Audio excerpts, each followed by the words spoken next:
outside. Good morning, everybody. Thanks. Okay. Good morning to a very full room, and welcome to our new arrangement, which is perhaps temporary, but some of the changes are great to see. I'm going to call our District of Tofino regular council meeting to order for 10 a.m. for today, the 27th of November, and recognize first that we're meeting in the territory of the Taloquyt Nation. So this is our first full meeting as a regular council with our new council members, and it's really lovely to see such a huge audience today. Welcome to past Councillor Thick in the back there. She's just here to make sure that we do our jobs well, I bet. And interested. I'm really happy to see everybody here. I just want to ask the audience if you wouldn't mind turning off your cell phones if you have one. Just set it to vibrate, and just ask you to keep quiet so that we can conduct our business, and recognize that, of course, that you're free to come and go, so don't feel shy about once an agenda item that you might be here to listen to is over, you're welcome to quietly slip out. And if you do, please don't carry on your conversation in the hallway, just go all the way outside, because the walls are thin and we can hear lots. So I'm going to ask for, I'm actually first going to propose a motion to amend the agenda to move items 8.5 and 8.6 to be timed for 11:30, and we'll break at the appropriate point. So moved. Thank you. Seconded. All in favor? Thank you. None opposed. The motion carries. So then if I could please have a motion to adopt the agenda as amended. Second. Moved and seconded. All in favor? Thank you. None opposed. Motion is carried. All right, we have 3 sets of minutes to consider. First is the minutes from the regular council meeting held October 23rd, 2018. Move adoption. Second. Great. Moved and seconded. Any errors or omissions? All right, all in favor? Thank you. Any opposed? None. Motion carried. And next are the minutes from the inaugural meeting that we held on the 6th of November. Move adoption. Second. Thank you. Moved and seconded. Any errors or omissions there? All right, all in favor? All right, that's everybody. Motion carried. And finally are the minutes from the special council meeting that we held on November 15th, 2018. Move adoption. Second. Moved and seconded. Any errors or omissions from there? All right, all in favor? Thank you. Motion carried. Okay, so this moves us into the public comment on agenda items, and we have 4 people who've signed up for 2-minute slots to speak to items that are on the agenda. And so we just ask that you come up to the podium, and yes, Kevin knew that he was first, so welcome, Kevin. Dear Mayor and Council, I thank you for this opportunity to speak to agenda item 19 and the impact of banning sandwich boards on businesses in Tofino. Merge is not the only business affected. Many others are as well and are noticing the financial impact of losing them. As an example, I had only 2 sets of visitors to my studio yesterday without my sandwich board. One of those sets were looking for a stiff wire so as to gain access to their locked van, and I gave them the coat hanger they requested. The other actually did make a purchase. But what is interesting is that they found my studio because it was dark outside and my lights were on. Everyone else yesterday drove by as there was nothing to draw their attention to my location. Previously, my sandwich board was potentially bringing customers to me all day.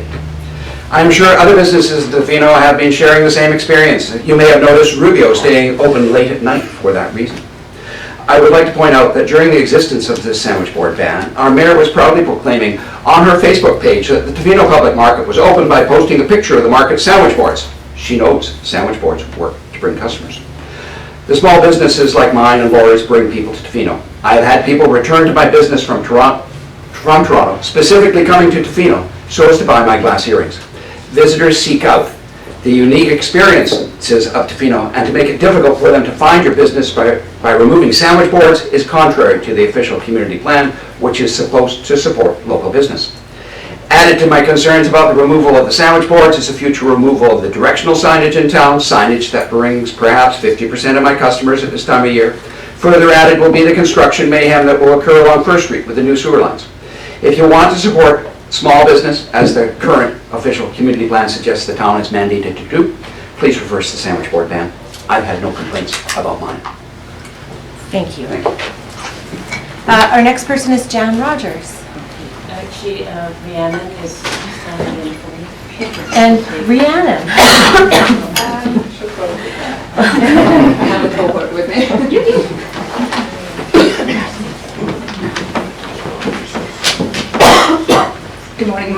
Council. I am here today as the spokesperson for the parent group. I'm strongly advocating for support for the application for the UBCM childcare grants that are currently open to application.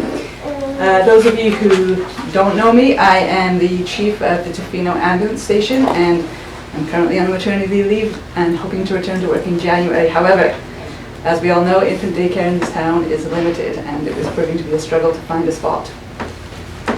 Regarding the two streams of money, we are in a great position to be accepted for the UBCM Space Creation Grant, as we're one of only 2 unionized municipally run centres in BC.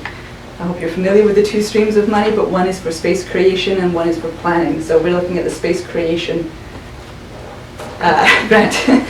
I'm here to request that the district support us in applying for these funds to complete the space creation enhancement application.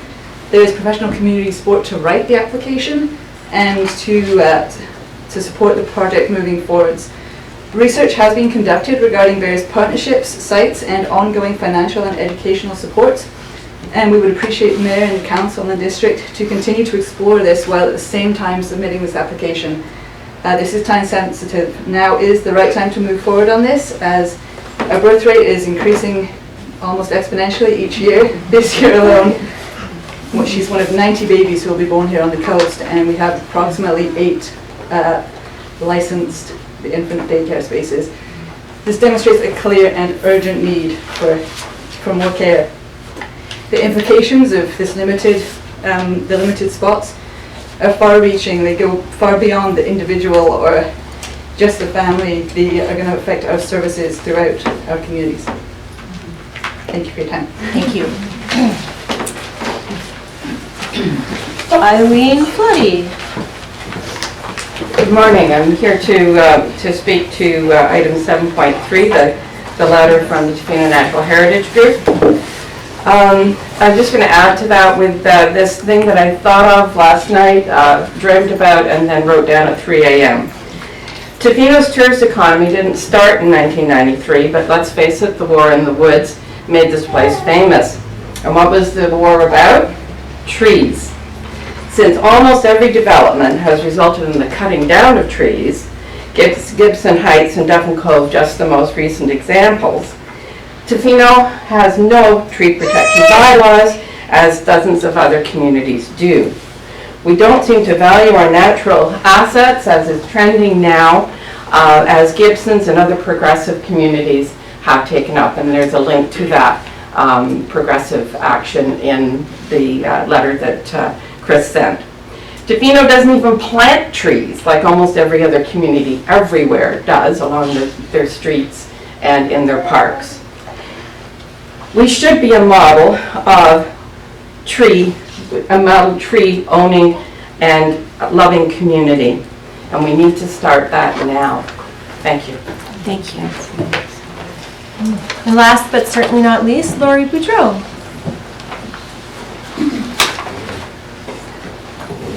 First time.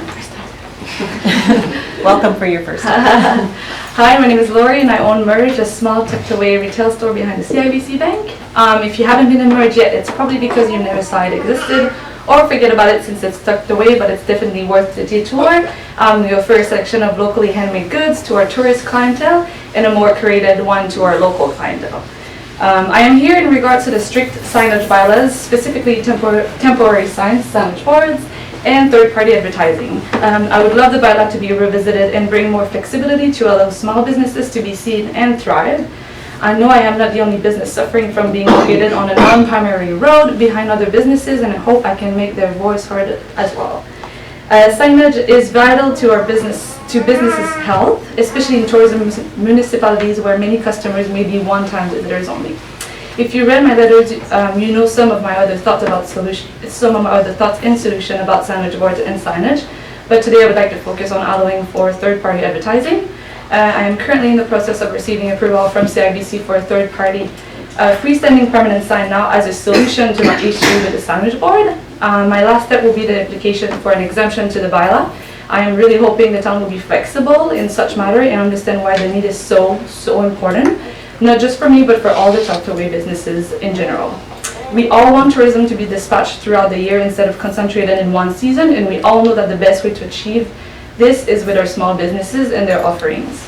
Tofino is not just about surfing anymore. We are getting visitors stoked on shopping in these little unique stores. Like, I hear it every day, and so my employees, they're stoked about finding those little gems around town, whether it's the coffee shop or the new bakery. And it's rewarding, and that's what we want to bring more and more into town. I am really proud of this town and want to see more young locals dreaming of following their path and make a living out of what they thrive doing. So many new businesses have opened in the last 5 years in hopes of making a living in this remote community, but some still struggle, and being seen is a main factor. And some have unfortunately closed. Let's support the businesses that are located in tucked away buildings, because these locations might only be what they can afford to start with or what's available as an option. And thanks for listening and understanding the weight we carry as a small business with such issues, and I hope flexibilities in regard of signage can be achieved. Thank you. Thank you. Okay, those were the 4 who had signed up for public spots, so we're going to move into the mayor's report. And this is one of the nicest things that I ever get to do, which is on behalf of council recognize a person who's made a significant investment and contribution into our community as a volunteer. So for the last 5 and a bit years, the Tofino Council has been running a volunteer recognition program, and annually we solicit nominations, and we ask for nominations for those people who really go above and beyond in our community in the way that they've contributed. And so we've had this committee that we've struck has the privilege of being able to review a lot of nominations, and it's a very difficult job to do, but we do come up with a list every year of people to recognize, and then we take that forward to council and seek their endorsement. And then as the year goes on, we get to give out these awards. And so today, it's really a pleasure to be able to recognize somebody whose name I read about before I even moved to Tofino, and whose name appears regularly in the newspapers and past issues of the Sound magazine and publications from the past, and that woman is Maureen Fraser. So Maureen, I want to speak to you for a moment on behalf of council, and I want to talk to you about and the community. I'm so glad so many people are here to witness this. But somebody nominated you, and we don't reveal the names of the people who actually write the nominations, but we do get to read from their nomination papers. And Maureen, as many of us know, she's an incredibly successful businesswoman, and she has been a passionate advocate for the environment and for this community for over 30 years. And no matter what board or organization she has volunteered for, and they are many, she has inspired and encouraged so many community members. So I want to read to you something that your nominator wrote, and that is your encouragement, particularly the woman, is something that has not gone unnoticed. And this person wrote, "I feel that Maureen is a person to look up to and to emulate. I admire her level-headedness and her calmness and her never-ending dedication." And this is a younger woman in our community who wrote that. That's all I will reveal. Your name was put forward for those significant contributions, and I'm sad to say that I can't even speak to the depth of them because I have not been here as long as you. But I do want everyone to understand that Maureen was a long-standing director and president of the Tofino Chamber of Commerce. She is now, and has been for quite a long time, a member of Tourism Tofino. I sat with Maureen on the board at Tourism Tofino and witnessed her ability to consistently and very diplomatically bring forward important issues that are sometimes unsaid by other members of boards. And her contribution in arts, culture, and heritage is evident today in her working with the Tofino Arts Council and with the Tofino Clayoquot Heritage Society. So I was cleaning out my office a little bit lately, and I actually found something. And this is not the volunteer award, Maureen, but this just goes to say this is how long that Maureen has been committed to this, and it's the District of Tofino Sustainable Development Steering Committee, called the Sustainables. I don't even know what it is. And it was 1988 to 1991, and it says, "In appreciation for the countless hours of time and dedication to the effort to create a sustainable future for Clayoquot Sound, the District of Tofino wishes to thank the following individuals." And there are many names on here you would recognize. But right at the top, chairperson, Maureen Fraser. So Maureen, here's the real volunteer recognition. It's not quite as nice as that scroll book, but I'd love it if you would come up here and accept this on behalf of council.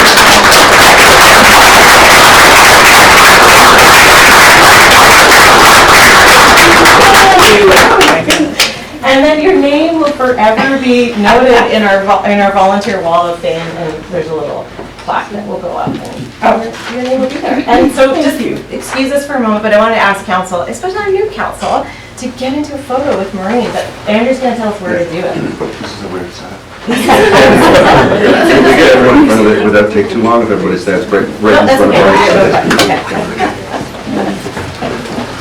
And then like a semicircle. Okay, well, yeah, there is a natural. And then so, Joseph, you can take one step forward. So you And stand then next to Marine's me. gonna be right next. Yeah, and Okay. then shoulders together, okay? All right, really nice and tight. Just a Okay. circle. We always know.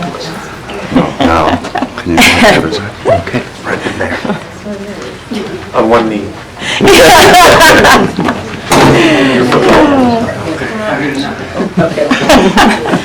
Oh, this is very nice. Hey, you don't have a big camera. Big smile.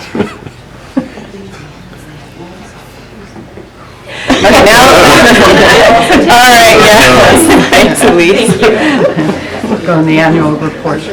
Maybe. Thank you very much. Thank you. Thank you, Maureen. Thank you, I'm very honored by this.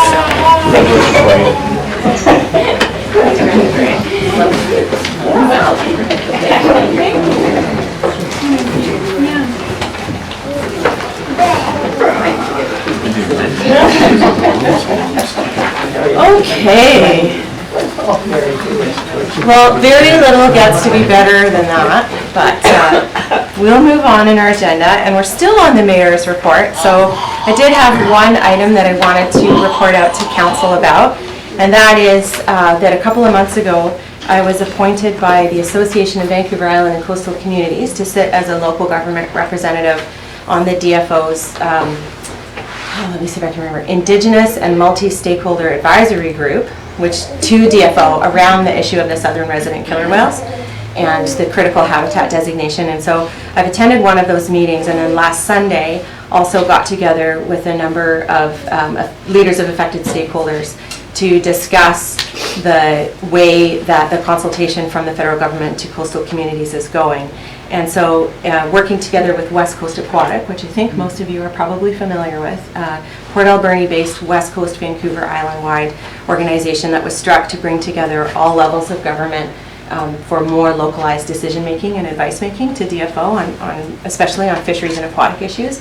And so together with WCA, we wish to approach the federal government and make a real formal call for a better consultation and advisory process that includes the values of coastal communities and the different stakeholders that are affected by this species at risk decision making that's going on with southern resident killer whales. So I will keep you in the loop as that moves forward. It's not an item that has like direct relation to municipal authority and the things we do, but it obviously affects our constituents very much. And I'm really pleased to be working with GenDart and the Tofino Chamber of Commerce, along with representatives from the whale watching sector, the sport fishing sector, First Nations, and other involved and affected parties. So any questions from that? We can speak a little bit on when we get to the letters on our agenda as well. All right. So that's the end of the mayor's report, and now we have two delegations today. So our first delegation is from Sergeant Todd Pebernat. Welcome. So Sergeant Pebernat's going to speak to the policing update that he provided to us for the April to September period. And as usual, you have up to 10 minutes, and then if we have a few questions, we will ask them. And thank you for being here. We appreciate it. Thank you for having me. Shouldn't take 10 minutes. Okay. Which button do I push? I think that it's just the 3 o'clock. arrow, but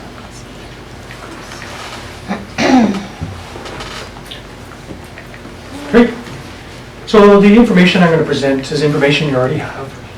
It's just on my mayor report from the last period, April to September of 2018. So there was a total of 1,602 calls for service from April to September of 2018. And if you look at the chart there, you can see I've got 2016, 2017, and 2018 laid out. Kind of shows the trend in our area. The blue is Tofino, and the orange is Ahousaht. As Tofino, Tofino to Tatler covers both areas, but I thought it might be a nice visual to see exactly where those calls are being distributed. And the 1,602 calls that we received is up from the 1,515 from the previous year in the same period. This is crimes against person offense. This will be your assaults and things of that nature. We are slightly down in this period compared to 2017. There was 83 crimes against persons reported versus 73 this year. And again, I took the total, which is all of the area, and as well just Tofino in itself, so you can see again how the calls are distributed. The trend's pretty much the same in Tofino as the whole area. This is criminal code property. This will be your break and enters, thefts, things of that nature. Again, good news is we're down this year versus the same period in 2017. And 107 total files in 2018 versus 151 in 2017. And in my experience, you get a spike like that when you just have a couple of people that are prolific and enjoy doing that type of property that come into your area and wreak havoc for all the fine citizens of Tofino. This is traffic offenses, and that's getting a ticket on the road. They're up, but this is not due to more people breaking the law. I think it's just more because our members are making an effort to try to pull over vehicles as they can and issuing more fines and things of that nature. And what's interesting, I find, is the higher up your provincial fines go, your collisions tend to respond by going down. And as you can see, they're trending down in our area. And my assumption would be that it's due to we were able to get Central Island Traffic and URSU traffic units out a little bit more this summer, and members are trying their best to issue some more proactive enforcement on the roads. And this wasn't in your the report that I handed in, but I thought it was some interesting information. On the left, this is files per member. Blue 2016, 2017, and the gray is 2018. And this is based on our authorized strength in Tofino, which is 6 members. We're actually running with 4. We have 2 sought vacancies. But when you do the math on the 6 authorized positions, you can see that for the reporting period, we're at 250 files per member. And then I then went and looked at 4 other detachments, provincial detachments in Island District, just as a comparative to see how we sit in terms of Island District provincial detachments. And as you can see, we're pretty busy. What's interesting as well is if you were to run our criminal code files per member, that's the more serious offenses, the offenses that can take some time to put together and get to Crown. It's about the same ratio. We're higher than all of these other detachments. So that's us in a nutshell. I wanted to make myself available to answer any questions you might have on that report, and if you do, please fire away, and I'll do my best to respond. Thank you very much. Councillor McMaster? How long have you been down to members? We've been down since, well, in April of this year, which is the start of our fiscal year, we were down 1 member. By June, we were down 2 members. And that doesn't include training and holidays. That's basically a member off sick or we have some pat leaves, paternal leaves for members as well. So we've been running a vacancy of 2 since June, 1 since April. I anticipate that we will run with 2 vacancies until June of 2019, and probably with carry on then with 1 vacancy for some time. I've been working with staffing to try to backfill some positions. I've had a lot of support from district in getting reserve members here, as well as overtime members from outside the community. I won't tell you how much money I've spent doing that, but it makes me more nervous than it does my bosses, so I guess that's a good thing. But that's what we're doing to fill those holes. Yeah, that answered my question. I thought bringing people in from outside would probably Bring blow lots of your people budget. in. Yeah. Anything else? Anyone else? Councillor Steer? I would just be curious, I think it's probably obvious, but those numbers, increased workloads as a comparison to other detachments, would those be seasonally influenced? Yeah, so once we May a long weekend, we get real busy. Lots of times it's just smaller files, tourism-related files, college disturbance, things of that nature. But for sure, our May to September, we're much busier than we are this time of year. Thank you. Thanks very much. It's really helpful to see things in that graphic form and the Thank my daughter for comparisons. teaching me how to do PowerPoint. I'm wondering, and I don't expect an answer today, but if you've turned your mind to ways that the municipality, with whatever tools that we have, can kind of be of support or assistance, whether it's kind of providing our own kind of information and sense of need to the RCMP, or things that we can do through our bylaw, or just best practices for community in terms of kind of those preventative steps that could, influence, We actually are already doing some good things. The bylaw program with the reservist that comes in, that's had a big impact, I think, on putting out some fires before they happen in regards to tourism. And I believe that's going to continue, but that's a big help. It really is. Housing is an issue. Once we get into our new detachment, that'll free up a unit that we can use for reserve members. We spent a small fortune on hotels and things of that nature. And sometimes just finding accommodation for members. If they're going to come in for up to a month, a hotel is not always the best thing, so we try to find a more comfortable arrangement. But it's about it. Thank you. Okay, thank you very much. All right, so our second delegation is from Laura Laux of the Clackett Biosphère Trust. Good with a sneak peek of the final summit report. And Faye. Yeah. And Faye. And Faye Mazar. Welcome, ladies. Is this just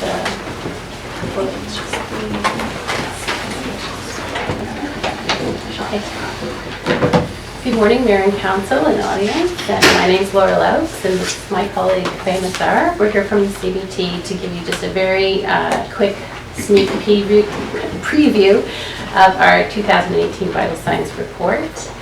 We were hoping to have hard copies for you today. They did not arrive. We will give you those to you as soon as possible this week. Vital Signs is a program. It's a national program for Community Foundations of Canada. And it's a program whereby we have themes, and we take a snapshot of the pulse and trends of where we're going in terms of sustainability in our community. This is our fourth publication. We publish this every 2 years. And this year we are lucky enough to have 2 research interns with us, Dante and Mathieu, this summer. This is our team. And we cover the whole region with a total of 10 communities, and we work very hard to generate our own data, use local organizational data. We have over 26 local organizations that provide us with data, as well as Canadian Census data. When you get the report, you'll see we have 2 full pages of sources. Sorry for the format. So our goal today is just to give you a snapshot of key messages. We invite you to co-host vital conversations with us. One of the things that we know about our population is that we're young. We are seeing significant growth that we have for the last 10 years, over 14% change and increase in our growth. And we have a growing elderly population as well. Fascinating. Is that not advancing?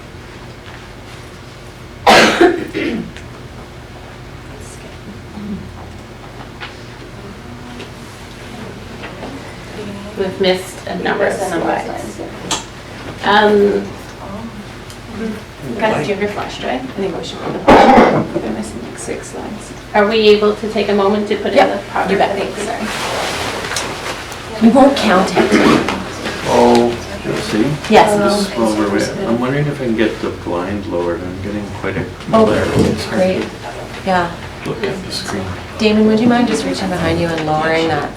Is it that first one there that we're talking about? Yeah. Oh yeah, that's glaring right. Who put the sun out after the rain? Who put the sun It out must after be the difficult rain? for you to. Oh, you have 2. Yeah, we have 2. I'm leaning this way. You're leaning. We have eyes in the back of our heads. And you thought we were all ignoring it.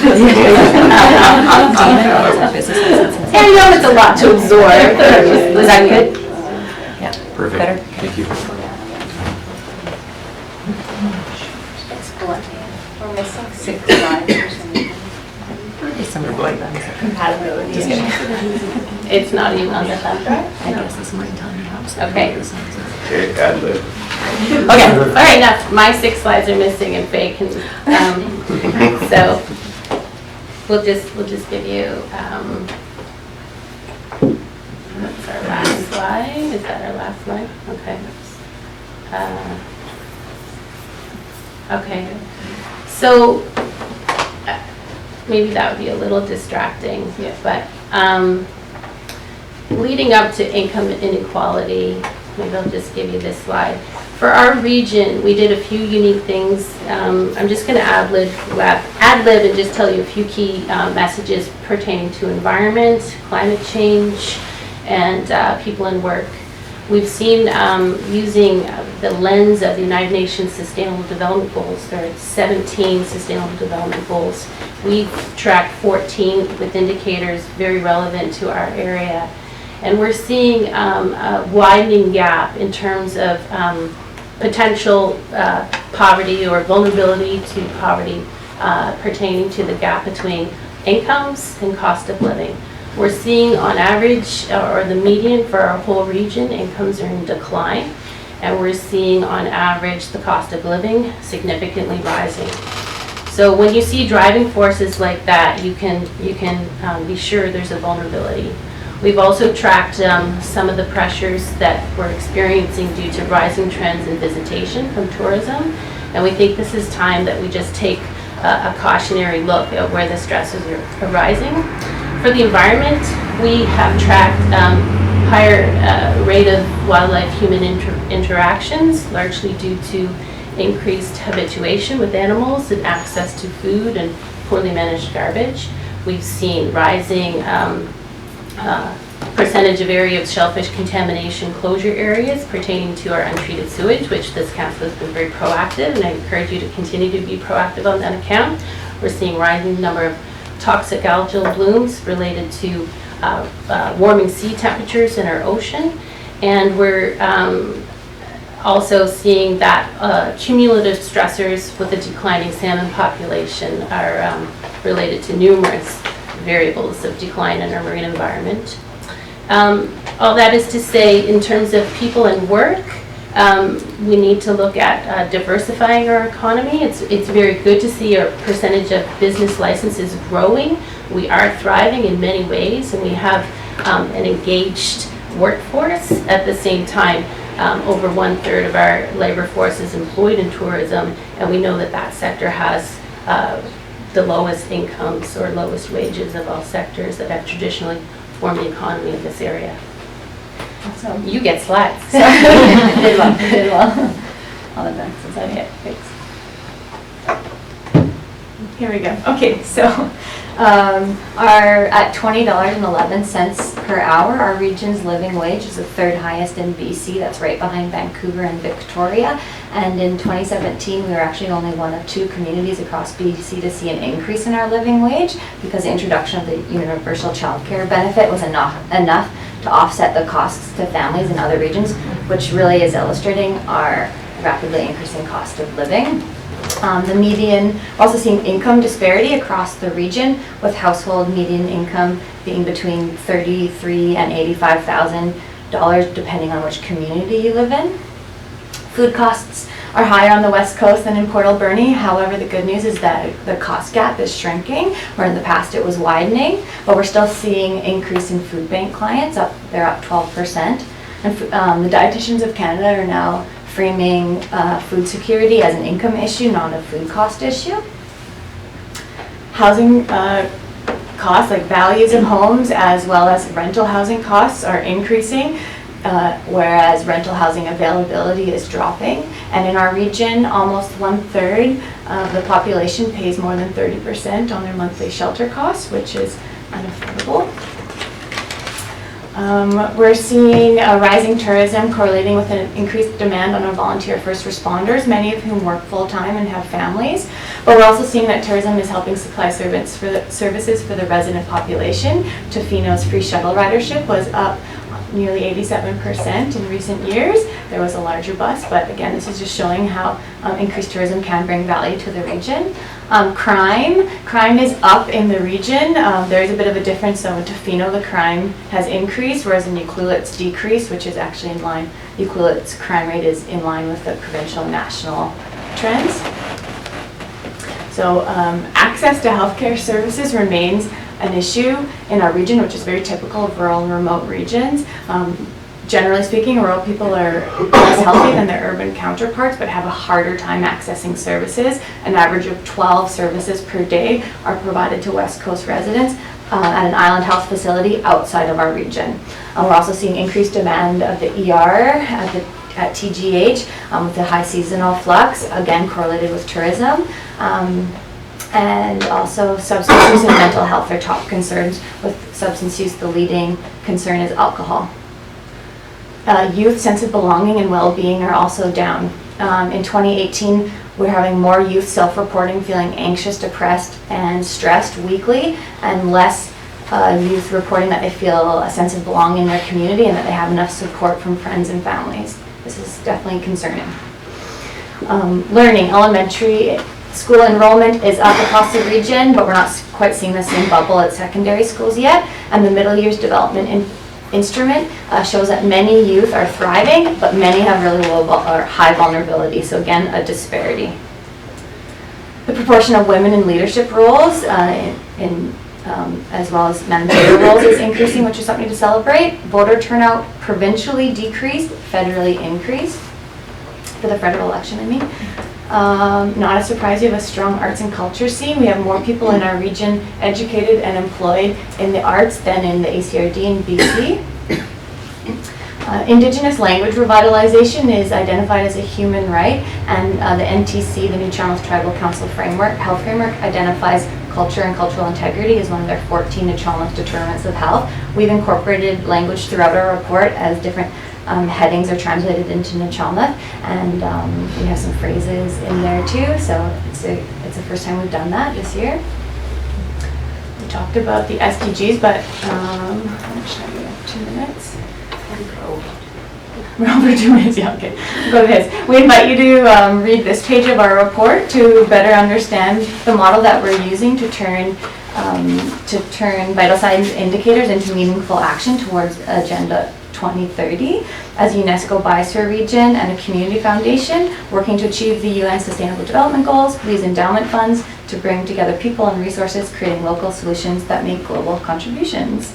And we would love to co-host a vital conversation with people across the region and leadership. So we invite you to invite us. And what's next? We're presenting across the region. We're going to host a vital conversations tour around impact areas, around the top concerns in your community to help get some community consultations. We'll be updating the living wage calculation in the spring, and we'll continue tracking on the SDGs. Thank you to our Vital Signs sponsors, of which you are one. And you can download the full report online here now, and our print copies will be available soon, and we'll be dropping them off. Thank you. Thank you very much. All right, does anybody have some questions about the presentation? I have one question. Councillor Chalmers. Just curious, the tracking period for, I'm just wondering what the wages with the minimum wage increases that have stores start happening, is that included, or was the period kind of before that? We have a little blurb on the minimum wage in the report. Okay. It's not part of the living wage calculation, it's separate. So what we've highlighted is it's great that there's advances in the minimum wage over the next 5 years, but still at the top end, it's still not going to be a living wage. Just point out that the presentation Rhiannon made regarding childcare, that's the kind of key variable that's important for the living wage. If we can address lower costs, then we can bring down the living wage. Any other questions? Councillor Park? Thank you. I don't have a question except that this has become such a valuable tool in so many aspects. Just a comment to council, the previous council made a motion, I think almost, a year and a half ago, I believe, to look at forming a body, of advisory body or committee or something to look at kind of impact issues.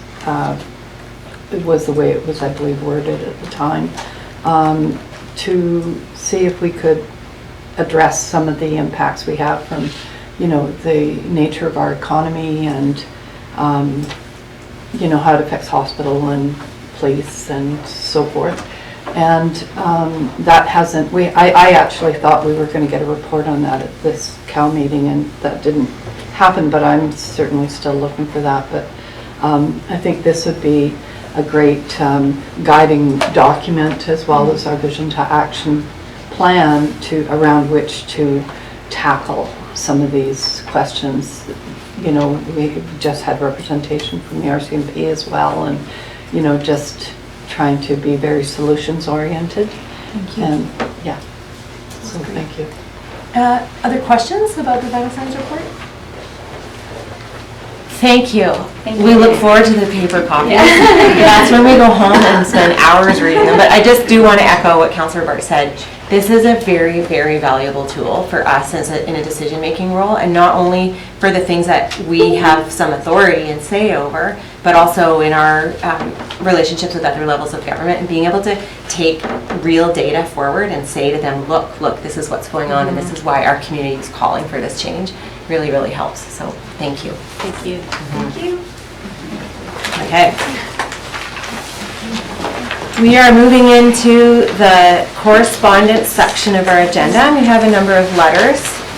Because we haven't had a regular meeting really for some time, some of them have kind of accumulated, so we're just going to make our way through them one by one. And first, under 7.1, we have two similar letters regarding fireworks, and they are both about the fact that back from Halloween, and the fact that we do have a fireworks display regulation bylaw that was established in 2016. And so in the last council term, after considerable discussion, we made the decision as a council to move away from permitting fireworks year-round with permit to permitting them 5 days of the year with no permit required. And so we've had two residents who have written us with their experience of what it is like, what it was like for them and their pets.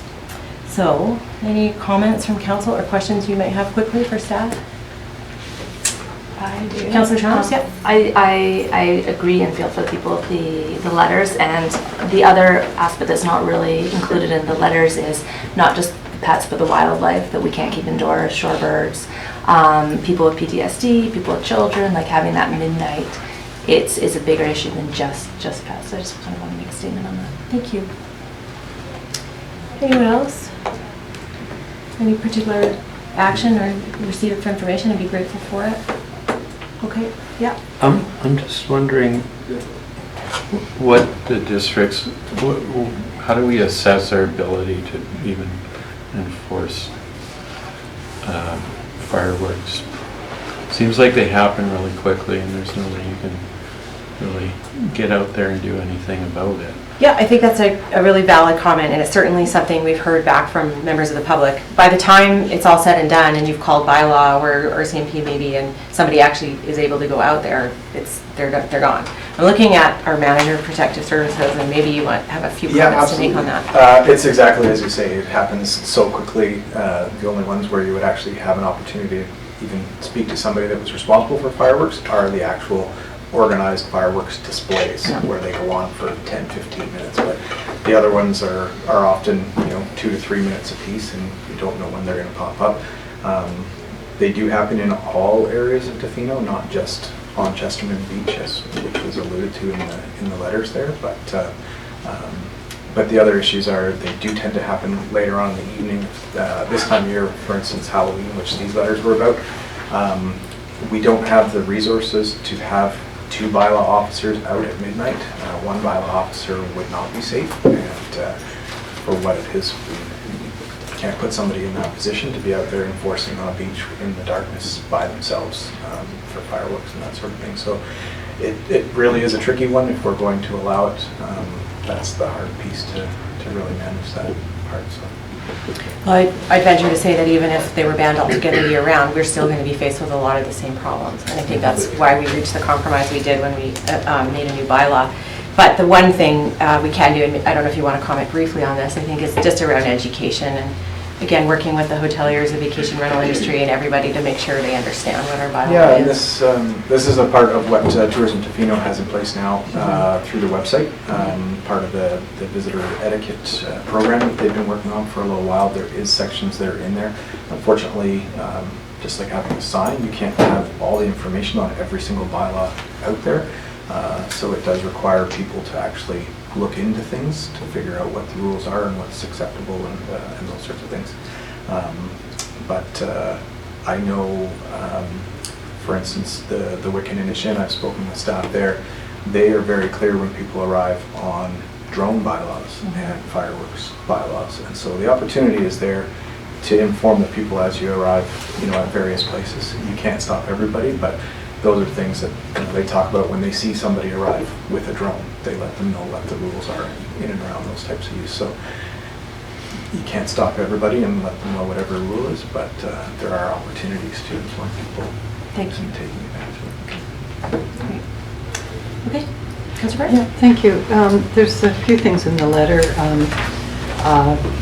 One, the writer says, why are we totally disregarded? I'd like to assure the writer that we've been listening to what the community members have said about these, and we are trying to find, a best solution.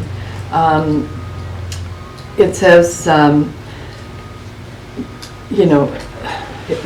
the idea of moving to another location in town, that's a kind of difficult thing to ask other members to endure. But again, the problems are kind of entrenched, but they're not disconnected.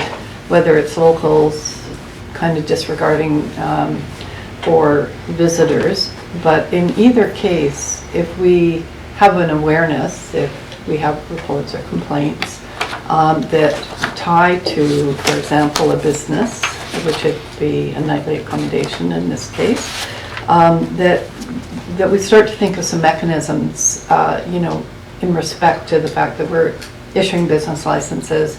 Are those properties taking the responsibility around that education piece and being able to demonstrably show that they are around, creating understanding of these potential high impact abuses of people, people coming in and not adhering to the community standard. So I just think we need to put our heads more toward that in some ways.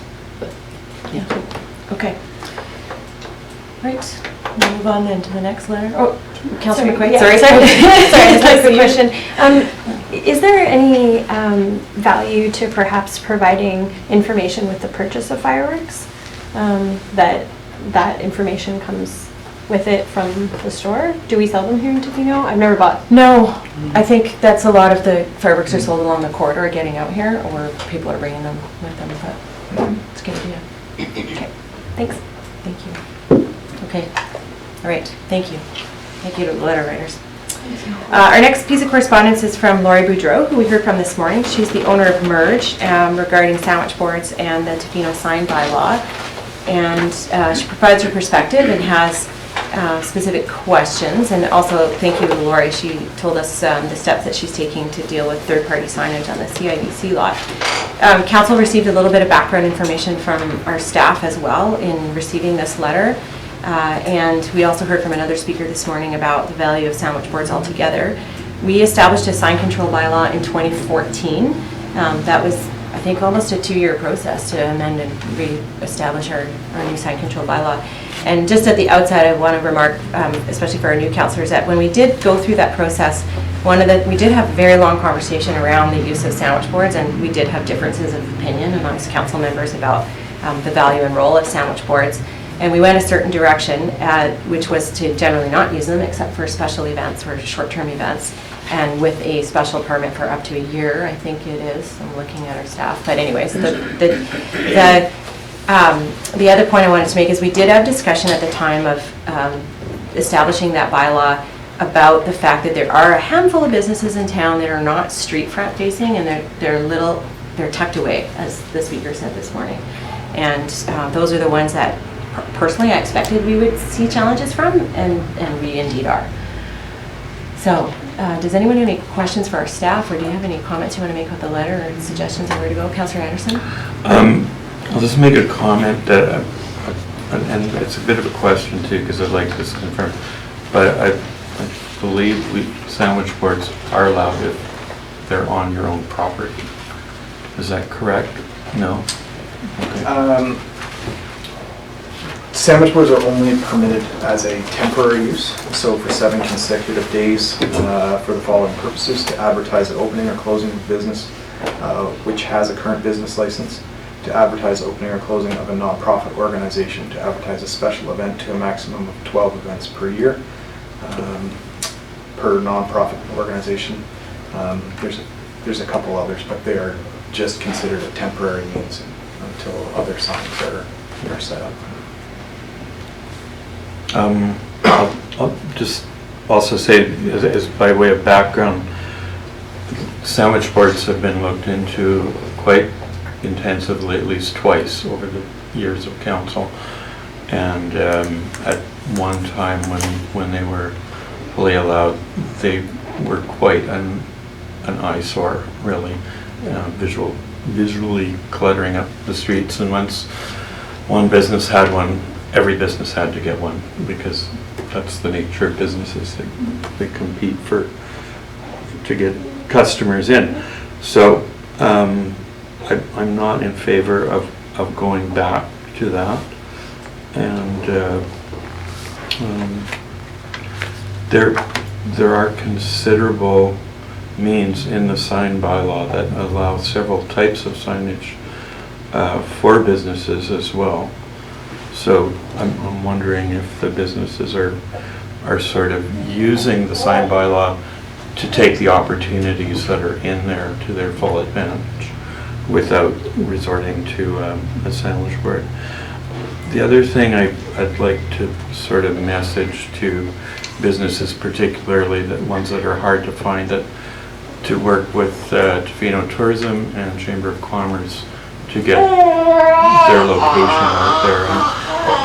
And it might be worthwhile for the Chamber to explore something like a shopping map of Tofino that people could access and find some of the harder to locate places. So that's what I've thought on this one so far. Thank you. Councillor Steer? I just, and you answered part of it, fairly new to the process and not involved in the discussions previous. If someone could give information as to what was the rationale by not allowing, you alluded to a visual eyesore, were there other reasons that sandwich boards were considered? They blocked sidewalks was another thing. People would increasingly put them in the middle of the sidewalk rather than at the edge. So and also they weren't removed at night. At that time, you were meant to put them out during your opening hours. Some people just left them out all the time, and so yeah, they did cause some minor problems. Councillor Chalmers had her hand. I actually had the same question, just looking for, and actually to elaborate on it, did you at all in the past look at specifically just the off Main Street, not Main Street, but the Main Street, like splitting it, so just them? No. No. Okay. I had first-hand experience back in my Trilogy days, and it was a very big issue, and not coming up with some other solution. I don't think, walk-in traffic is a huge part of any business, whether you have maps or anything, but just that. We did all these Main Street beautifications to improve walking traffic and to not give them that added benefit as well. I think that's something worth looking at. Yeah, I recall the Trilogy example well, because in that case with the third-party opportunity, like Merge getting a sign on CIBC property requires their permission, and in the very first days of Trilogy, getting the third-party permission of the entranceway property owner was impossible. So again, it just was another example of there's I can think of 5 or 6 businesses in this position.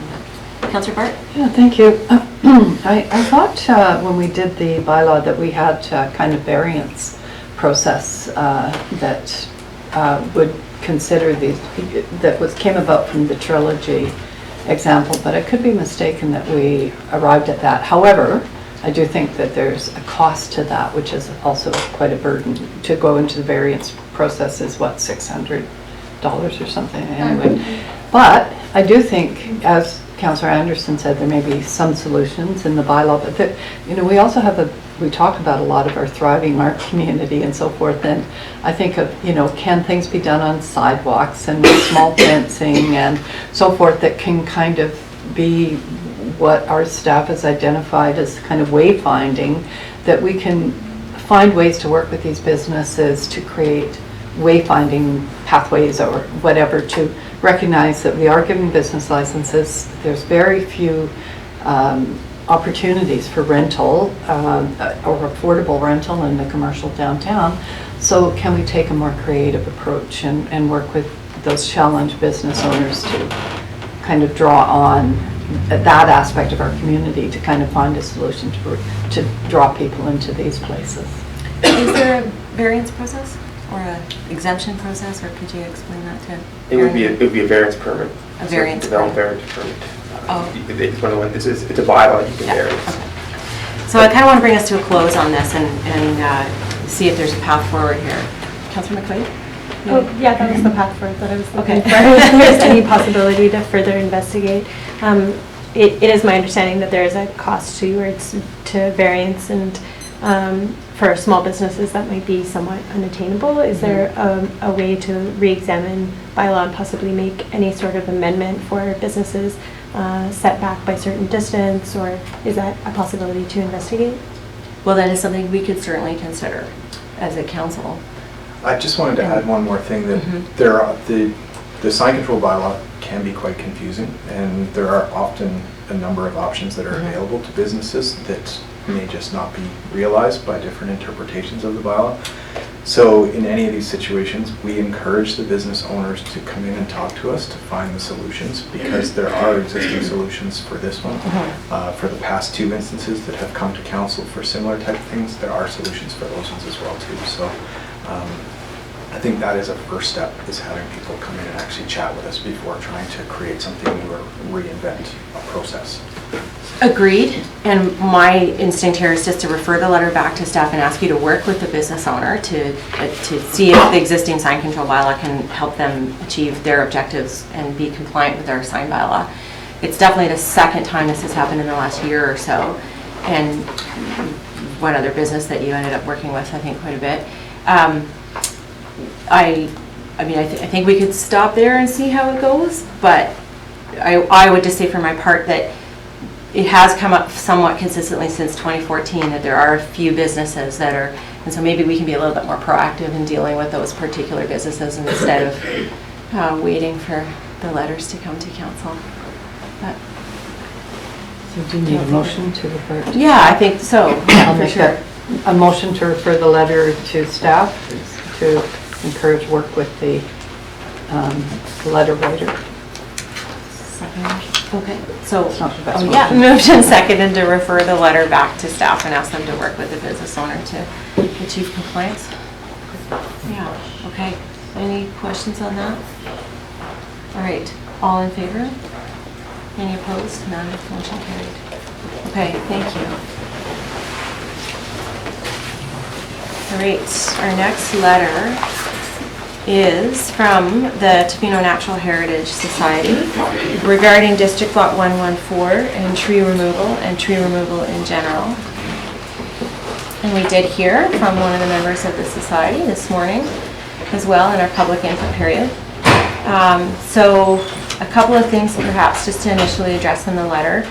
First is, and I think everyone's aware, but former Councillor Kathy Fick, on one of her last motions in the last term, was to direct staff to review the significant tree bylaw that we have right now, which only protects one tree, that being the Ike Street tree, to see what steps can be taken to amend that bylaw or change the bylaw to accommodate more of what is being written about here.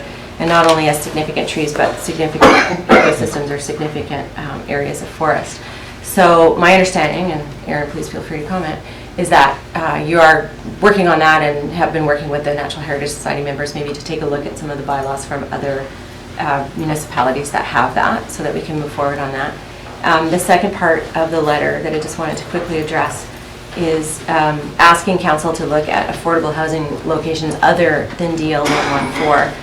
And I certainly appreciate that there. I just want to say that the municipality's ability to proactively develop affordable rental housing especially is pretty limited in terms of areas where we can do that. We don't own any lots that are cleared right now already, so I'm not in favor of revisiting the decision to develop on that little portion of DL 114, but I can say on behalf of the Housing Corporation that the sensitivity of removing trees and is very much understood and being accommodated, and for example, having a narrower road than is required and things like that to, you know, denser housing so that it's not individual homes and things like that to reduce the amount of clearing.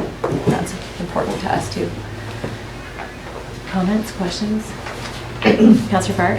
Thanks. I was really pleased that the Tofino Natural Heritage group got together. They were a society, might become again, or they'll maybe affiliate in some way, but it's excellent to have that lens on how we plan in going forward. We're at the Planapalooza on Saturday, and the Cox Bay Development Report really was encouraging as far as talking about that forest fringe, the forest fringe for one, but also the massive of forest cover that's in a forest reserve zone and what that means. So I'm hoping that when you know, staff come forward with their report on trees, that they might think of some ways to kind of deepen that sense of continuity and connectivity and so forth in forest cover, and just where we're at, we, you know, in terms of the land area that we have and how much is presently forested. So that's the forest, but then there's trees and unique features that also are worthy of identification and protection. And I share the concern that people have that before our eyes, trees are coming down. And when I did, you know, in the campaign and walking door to door and talking about how neighborhoods kind of relate to play areas and in their neighborhood, what came out was the use of forest, that kids use the forest as their playground, and they're connecting with nature. And I think if you're living in Tofino, what better way to raise children to kind of embrace those sort of values of connection and so forth. So if we as a council, as a municipality, kind of embrace that and move forward in that kind of context around how we think about development, then I think we're going to be far ahead. And you know, I've seen what the town of Gibson has done as far as the natural assets, and you know, we have our asset management plan, and it still hasn't yet kind of surfaced that what about our natural assets, and I'm glad that this is in the letter, because I think it tells us to pay attention to that and so forth. So I thank the letter writer. I think it's excellent, and I hope to see more things unfold. Good. Yeah. Okay, thank you. Any other brief comment? Councillor Stewart? Just a brief one, and it, right at the end, Dorothy touched on it, was that during our orientation session, we had talked about asset management for new incoming councillors to be informed, and so one of the questions was asked, are we incorporating these natural assets into that management? And at this point, we are not, but the staff are aware, the new council is aware that it's an issue that we're aware of, and that probably directions might be moving in those areas where natural assets are taken into account in our asset management plan moving into the future. So it is being addressed and it is being thought about. Thank you. Okay, move on. All right, thank you. So our next letter is regarding the indoor recreation facility, and the opinion of the letter writer that basically not in favor of moving ahead with the indoor rec facility given the cost of wastewater treatment, and certainly thank her for the letter and expressing her opinion. Any quick questions on this one? Councillor McMaster? I'll just say, as I said in the candidates meeting, I'm a great believer in austerity and tightening the belt, but this has to be a place to live as well. And I don't believe we can just tighten the belt and not spend anything on anything else until the liquid waste management is paid off, else everybody will leave. So yes, we have to be prudent in how we spend money, but we still have to be able to spend some on people's livelihoods and living recreation. Thanks very much. Okay. Okay, our next correspondence is from a number of parents regarding early childhood care, especially infant toddler. And we had a few parents, or one parent in particular, speak to us this morning on behalf of the group. The letter here is taking some good time to let us know just how important it is that we do expand, especially our infant toddler care spaces in Tofino, and speaking again to the fact that there were 90 babies born on the West Coast this year. And speaking with the supervisor from the Community Children's Care Center, we know that there are 27 families on the waiting list for infant toddler spaces. And the letter writers ask for Tofino Council to consider in particular the UBCM Community Child Care Space Creation Program, which does have a deadline of January 18th and can only be applied to by a local government, versus the Childcare BC New Spaces Fund, which is through the Ministry of Children and Family Development, has a continuous intake and can be applied to by a number of different bodies, not just a local government. So at the outset, I think I am going to be speaking on behalf of all of Council to say we absolutely recognize the shortage of spaces and that this is a consistent message that we have heard for months, if not years. For Council's benefit, I want to let you know that I have had a very preliminary conversation with a manager within the Island Health System to discuss the building and how it is used there, and whether there would be interest on the part of Island Health to apply to the Ministry of Children and Family Development to expand the building to accommodate infant toddler care. That's a bigger discussion that also needs to happen with Council, however, because as Rhiannon noted, we are one of 2 municipalities in BC that operates our own child care center, and so to expand that child care center obviously is a discussion we need to have as a council. But I thought it would maybe just be good to do a little temperature test and hear briefly from a few of you about your interest in that. I think I'm going to look at staff, and I did have a quick chat with Nyla this morning as well, but as a local government, to be in a position to put in an application by January 18th to develop more space on our own land is, I have a hard time wrapping my head around our ability to be able to do that. But Your Worship, as do staff, where okay. We have to put a lot of things down that we're working on now to prepare an application that we think would have a chance for success. It's a only recently come onto our radar. I haven't. If Council wants us to do that, we can turn our mind to our work plans and see what we can not do, so that this can happen. But it would be very challenging for us to do a good job of it. I thought that it would be challenging, but I do see a path forward on the other fund. So I just wanted to make that clear at the outset. Thank you, Bob.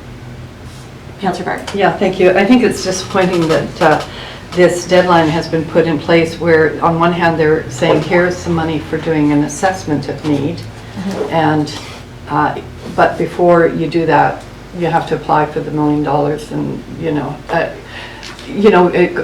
and go for the big project of January 18th as the deadline, and they don't line up. However, we have an indication of need in the letter, and well, I appreciate that Council or staff don't have unlimited capacity to work on things. One of the kind of constant challenges I have is that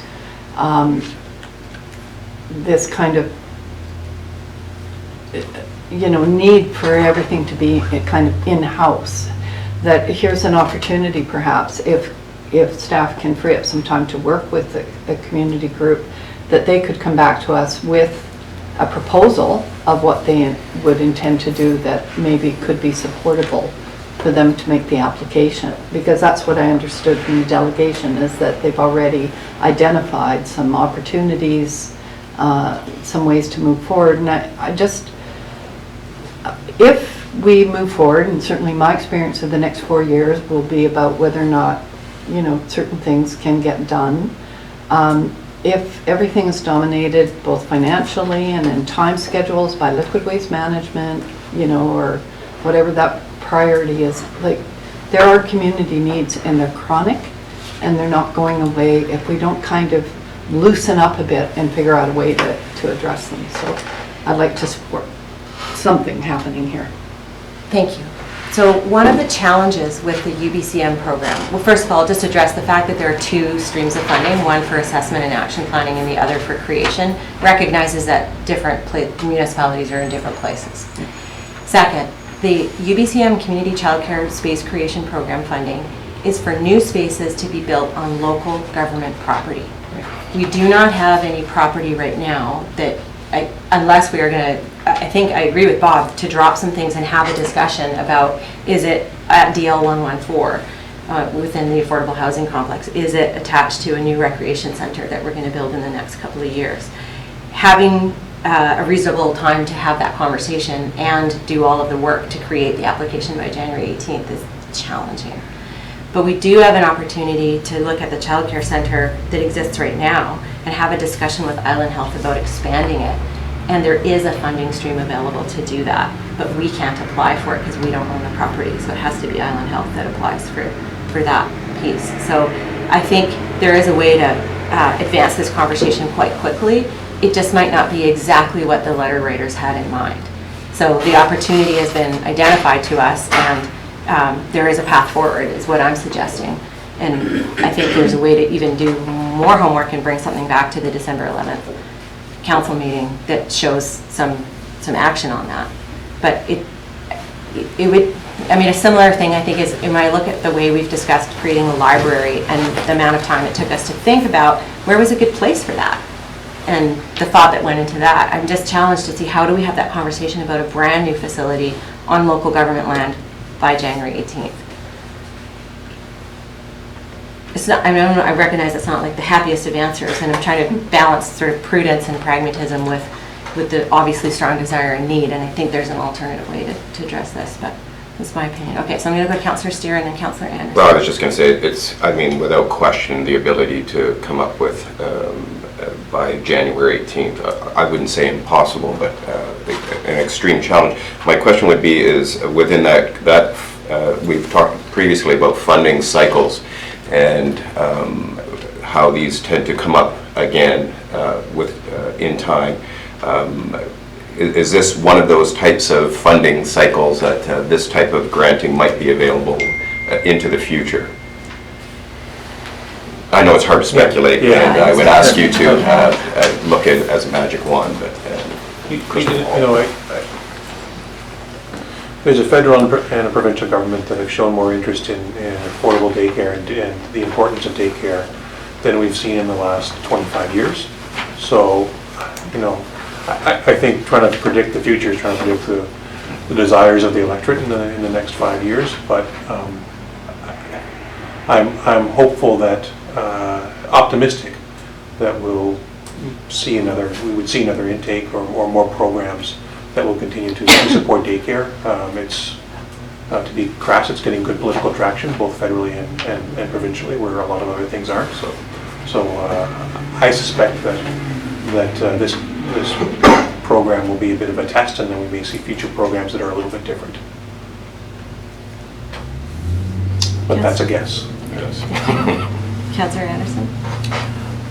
I had the same question, but I think there's an opportunity to sort of comment here from council about these kind of funding opportunities that just sort of pop up and are announced in September, and then the deadline's January. So unless you're a municipality with a bunch of shelf-ready plans sitting there waiting for a funding opportunity to come forward, I think the ability to respond in a 4-month period is pretty narrow unless you're a pretty quiet municipality that hasn't much else to do. And I think everywhere, as far as municipal world I know, municipalities have a lot on the go. And so I'm just wondering if there shouldn't be some sort of comment about allowing a greater time period to respond to these deadlines, or maybe even not even have a deadline, make it submit between this period or something like that. But with the funding opportunity that came forward to move on our rec center, we put a lot of work aside, and we're still putting work aside to be able to move towards that grant opportunity. And here we have another one at the same time. So I sort of want to make people aware that two things, that it's very hard to move on a short time frame on any funding opportunity, and especially when you have lots on the go.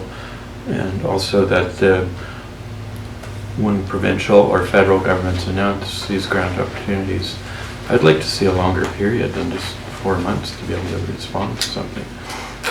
Thank you.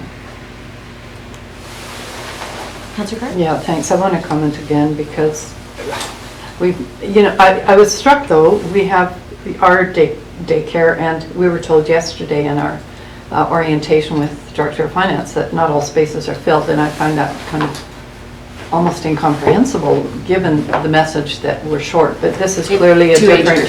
Yeah, I know, I was just about to say that. We're talking about a different age group for which there is nothing. We have projects on the go, whether it's with the Bible Fellowship and their community center kind of concept in DL 114, Sharp Road potentially be maybe less housing, but this is equally a need, is this childcare. And what they're offering is the 100% funding. And if we were to have that for the creation of space, could we be looking at an RFP for operations of such a facility? And, there's, best, gosh, wish the higher level of government would do everything to work with the fact that, small communities don't have endless resources staff-wise and so forth. But sometimes, you do have to drop some things and respond in a particular moment to that kind of opportunity where the need is so pressing. I just would like to see us try to be a bit more rigorous around uncovering what we could do. Thank you. I just want to point out that the provincially funded, the Child Care New Spaces Fund is also for 100%. So I think what I'm suggesting is there are two streams. There's one I can see a path forward quickly. It will depend on a partnership with Island Health.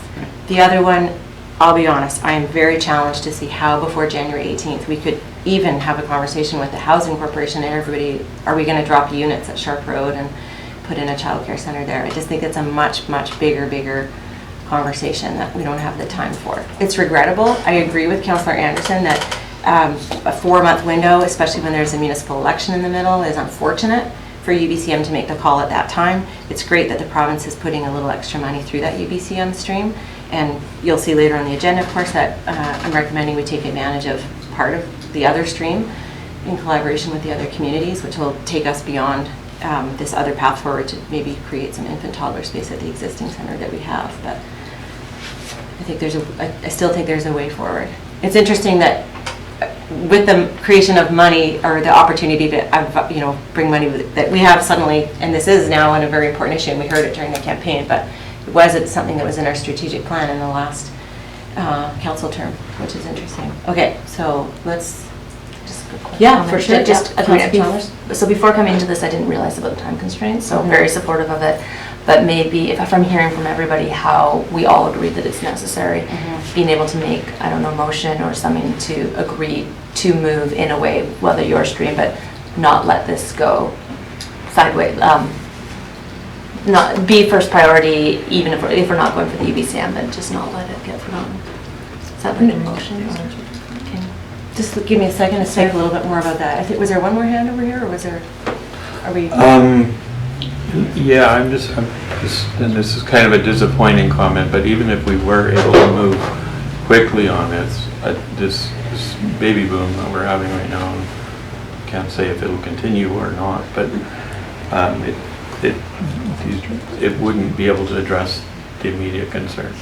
I think these children would be 3 and 4 by the time anything hit the ground. But we do have to, I think, address it through our strategic plan, and we've got a motion at the end of the agenda today coming forward to have a regional, to look towards a regional strategy that we should look at too. So I think before we just sort of put a motion forward to do this or that, we should sort of get it into the context of a larger planning framework so that it is an ongoing thing and not just a single action.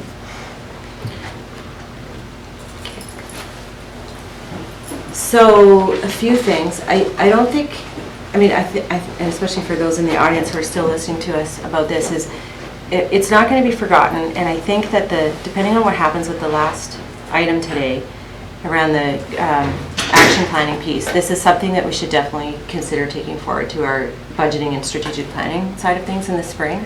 But in the meantime, and I don't think a motion is necessary, I would ask for council and staff to give me the next week or so to advance the conversation I started with Island Health, because I agreed to pause it with them so that we would have today's meeting and that then I could pick it up again, and come back to you on December 11th with feedback from Island Health about what we possibly can do to apply for that they could do to apply for the childcare New Spaces Fund, and that we would then have more time to sit down and discuss with our staff too the best way to handle that conversation about expanding the municipal operation of the childcare center if Island Health is willing to expand the existing one. They own the building, they own the land. We operate the childcare center. So this has to be done in concert with Island Health.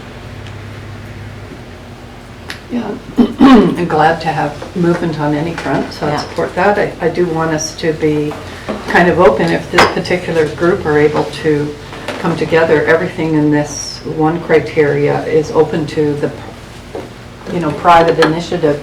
If they come to a council meeting prior to that deadline with something that's very solidly laid out that we could support, in terms of the application for funding, great, they've done the work, can they give us something that we could support? Because we have to... be built on local government land. No, it says private lands as well. No, UBCM Community Child Care Center, the one for January 18th, is New Spaces Oh, can that's, only be built yeah, on the other local one's an government ongoing property. intake, yeah, my apologies, yeah. Okay, because the other one is for public and private property. Yeah, correct. Okay.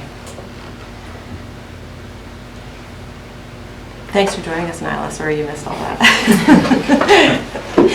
But we did chat this morning. So I would suggest, give me 2 weeks. I'll come back on December 11th and we'll advance this conversation, and then we'll have had more time to put some thought. I can discuss with staff too about how to move this forward. And sound good? Enough? All right. Fully supported. Thank you. All right. Our next items of correspondence are, I think we can get through these till 11:30, and then we'll switch to the reports that we moved up in the agenda.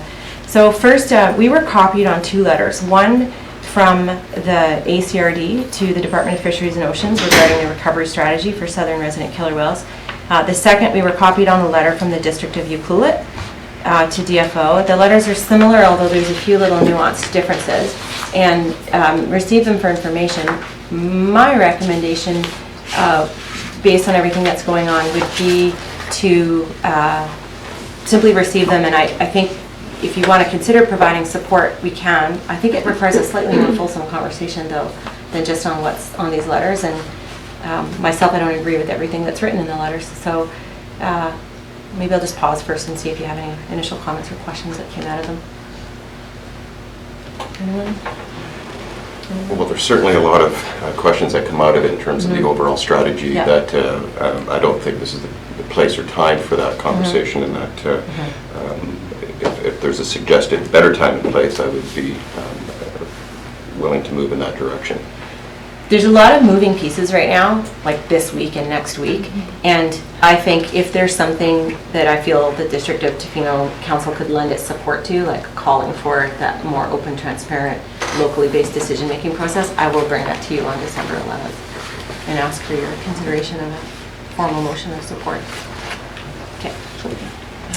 just Yes. make one quick comment that struck me in the letter, is that question of, in the impacts of climate change or whatever these environmental factors are derived from, how do we build resilience? So when those needs to change present behaviors for economic and other reasons, that we are able to kind of adapt and adjust. And right now, in the landscape of BC, I'm not really hearing, or anywhere in North America, much kind of movement around we need to change certain things, and that's going to have an impact, and we need to deal with that and not make that impact the reason why we can't change. Yeah, no, that's a very valid comment. Okay. All right, so we have a letter from BC Assessment welcoming us and congratulating us, giving us some new information. We have the LGLA Elected Officials Seminar. This is coming up, as Council knows, February 12th to 14th or 13th to 15th. So for those members of Council who wish to go, the 13th to the 15th session is the one that's been discussed because it doesn't interfere with the Council meeting, which is good. So this would be a great time to consider who wants to go, and then we'll pass the requisite motion. I know Councillor McQuaid, Councillor Chalmers, and Councillor Stewart, you can all go and want to go. Great. Do any of our returning elected officials wish to attend? I think it would be wasted on me. There's always new things to learn, but. It was highly recommended from Scott Yeah. Fraser that the new members of council take advantage of this learning opportunity, and that was highly recommended. So. Great. Okay, that's terrific. And Bob and I have been invited to speak on a panel at it, so you'll get to listen to us too. All right, so in that case, let me see if I can remember how these motions go. So we'll move that Councillors Chalmers, Steer, and McQuaid be authorized to attend the February 13th to 15th LGLA 2019 Elected Official Seminar. And how does it go for that their expenses be reimbursed congruent to the et cetera bylaw? That was really official, right? Yes. I'll second that. Thank you. I'll move that. It's been seconded. All in favor? Thank you. Motion carried. All right, and the last piece of correspondence is the AVICC call for 2019 resolutions and nominations for the executive. So for the benefit of our newest members of council, we have the ability as Tofino Council to consider resolutions that we want to advance to the Vancouver Island and Sunshine Coast Area Association of Local Governments that would then get advanced up to UBCM. And these are typically bigger picture provincial policy and legislation and regulation items that we feel are in not only our community's best interest, but of the best interest of local governments in BC. And so examples in the past are in 2013, we advanced a resolution that was successful around the need to reform the Mineral Tenure Act to include more local government and First Nations voice. And we have successfully advanced the resolution around split assessments for properties that have vacation rentals on them. Those are the kinds of examples.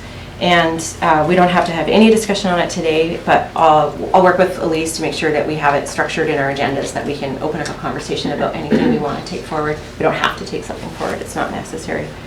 And then you'll get the distinct pleasure of sitting through hours of exciting policy debate at the AVICC. It really is. It is interesting. It's pretty interesting. So any questions from that information that anyone had? No. Okay. So that is the end of the correspondence, and that is perfect timing for us to flip forward. Oh, to have a 2-minute break. Anybody object to a 2-minute break?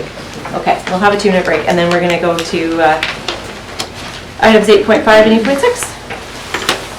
Do you have a presentation, Nyla, that you're going to do for that? A short one? Okay, yeah, great.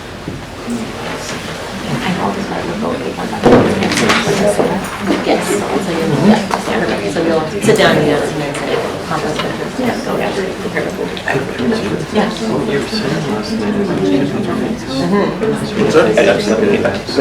Okay, yeah. Thanks for putting that idea in my mind. Yeah, I'll think about that. I don't think so, because we've supported Board John's motion, and the government's going to make an announcement about the national strategy. They're going to go for what he asked for.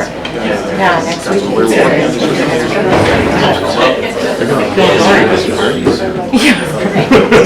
Very well. Welcome to questions, but would be more welcome than most questions. What's that?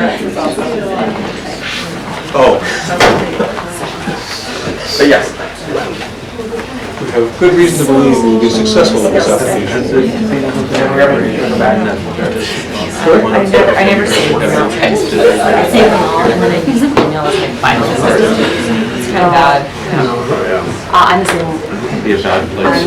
Wait, like, do you have draft? Like, you don't have Or nearby. I haven't yet with this. Yeah, with my one, I save everything. So when I get my inbox to 0, it's happy days. But I haven't done it with this and it's stressing me out. But do you have a better offer? Yeah, back to that, not the yet one.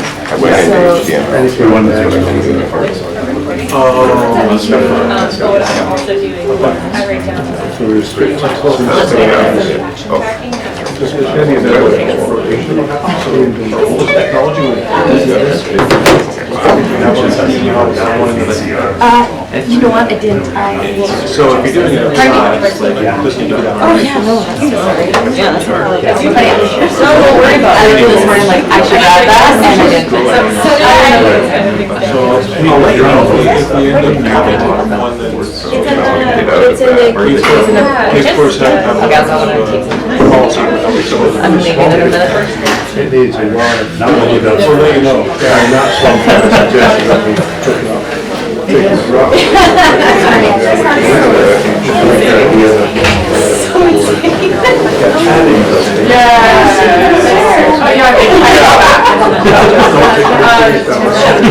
And I'm not sure.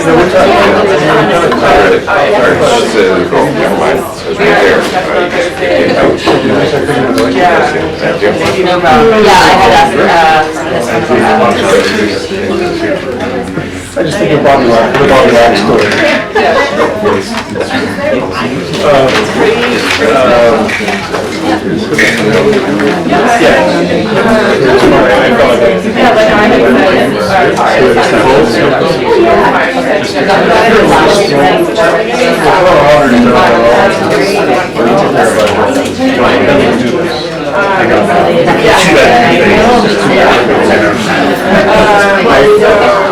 Yeah, you think we were going to address maybe in the future, we said that might be more finance.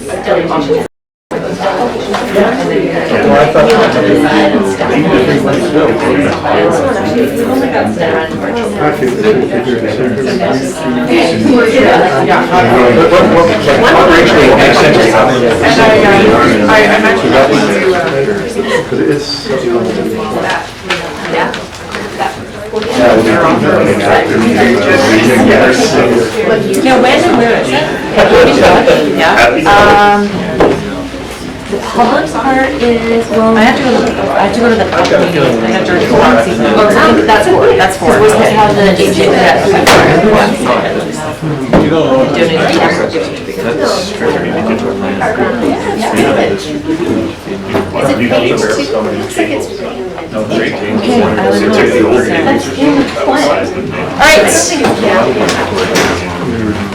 The 2 minutes that becomes 5, it's all good.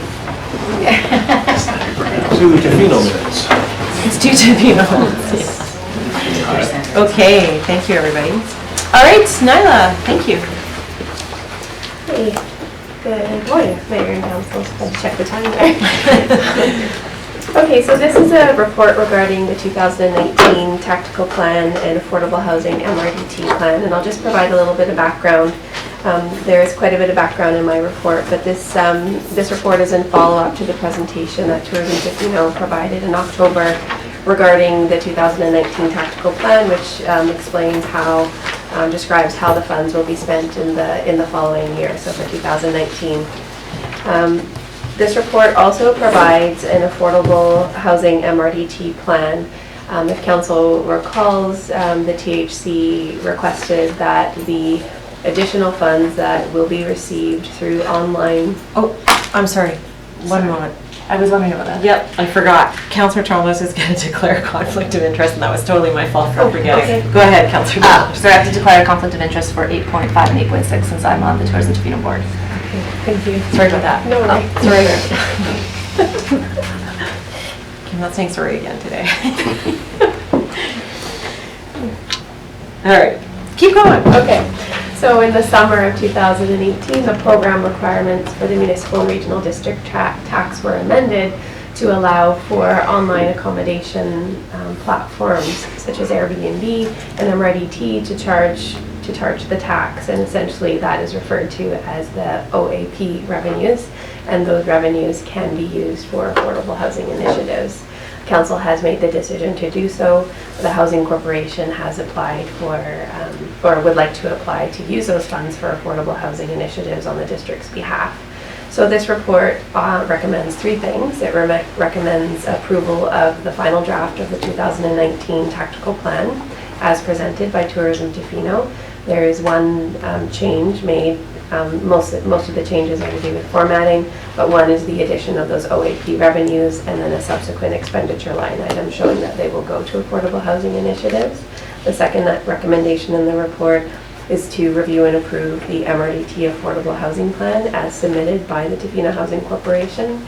And the last item is, in order for those OAP revenue funds to transfer from the district to the Tofino Housing Corporation, we need to establish an agreement similar to the agreement that we have between the district and Tourism Tofino. So I've prepared that agreement and is attached as an appendix to the report.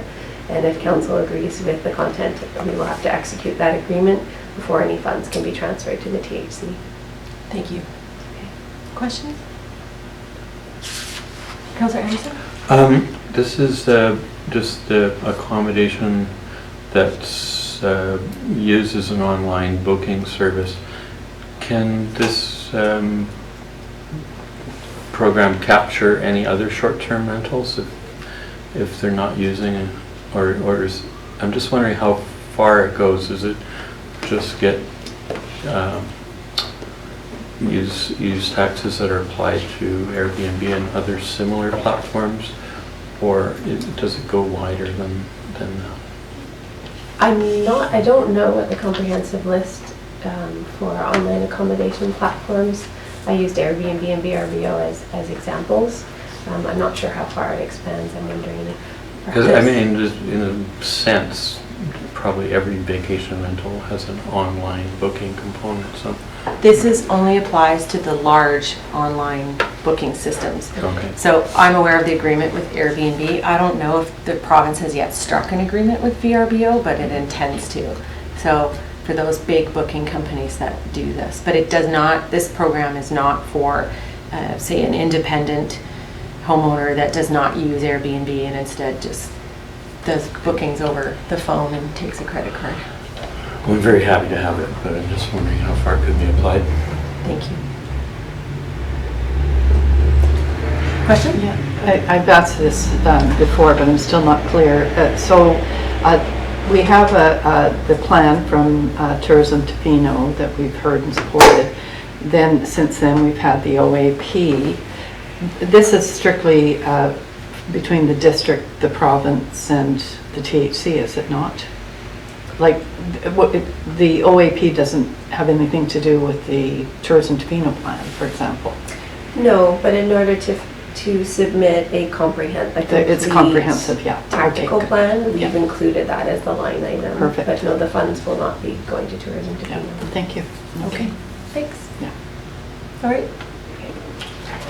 Any comments to the recommendations? The recommendation that staff be authorised to submit the 2019 tactical plan prepared by Tofino Destination Management Organisation as required under the Municipal and Regional District Tax Programme and that staff be authorised to submit the affordable housing. They're separate. Okay, sorry, they have to be separate. Do we? Yeah. Okay, well, the first one then. Thank you. Moved and seconded. Thank you. Any final questions on that? All in favor? None opposed? Motion carried. All right, keep going, Councillor McMaster, because you're doing great. That staff be authorised to submit the affordable housing MRDT plan as prepared by the Tofino Housing Corporation. Thank you. Second. Moved and seconded. Any questions about that? Okay. Sorry. Okay, no, sorry. All in favor of the motion? Thank you. None opposed. Motion carried. That the agreement between the District of Tofino and the Tofino Housing Corporation regarding the transfer and use of online accommodation platform revenues attached as Appendix 3 to the Staff Report 2019 Tactical Plan and Affordable Housing MRDT Plan be approved. Second. Moved and seconded. Any questions? All in favor? None opposed. Motion carried. Okay, thank you. So then the next item is some of the housekeeping that goes along with that. Yeah. I'll just provide a brief description on what this is. So in order to charge the tax in the jurisdiction, we have to establish a bylaw, and we did that back with our renewal application to charge the MRDT. The content in the bylaw does not allow us to spend those funds on affordable housing initiatives. So this amendment bylaw includes that language by amending a whereas clause, as well as a section of the agreement to include the language initiatives respecting affordable housing. Thank you. Any questions? I'll move that the District of Tofino Municipal and Regional District Tax Levy Amendment Bylaw number 1225.01 2018 be introduced and read first, second and third time. Thank you. Second again. All in favor? Thank you. None opposed. Motion carried. Okay, I'll just let Britt know.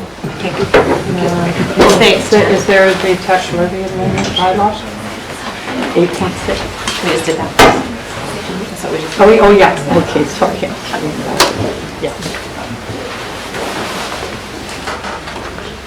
And so, as we learned in one of our orientation sessions, we just introduced read a first, second, and third time the bylaw, but it needs 4 readings to pass, and so it'll come back to the next meeting for adoption. So there's always that space there, a couple of weeks in between. We never introduce and pass a bylaw all in the same meeting. The purpose of that is to not pass it all in the same meeting. You can reconsider the bylaw. What's that say? Just talking about the fact that we're not allowed to introduce and pass a new bylaw in the same meeting, that we can do 3 readings and then there's a pause and then we'll do the adoption at another meeting. And any comment on kind of like background of why? Good governance, I mean. It is good governance,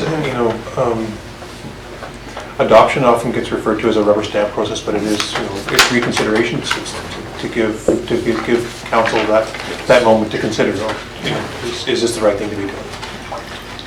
There is an exception as well.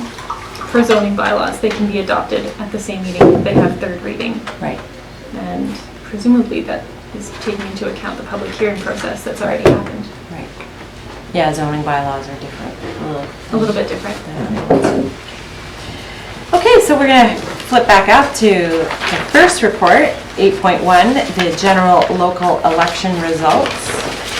Did anybody have any questions? That's pretty straightforward. Just one question.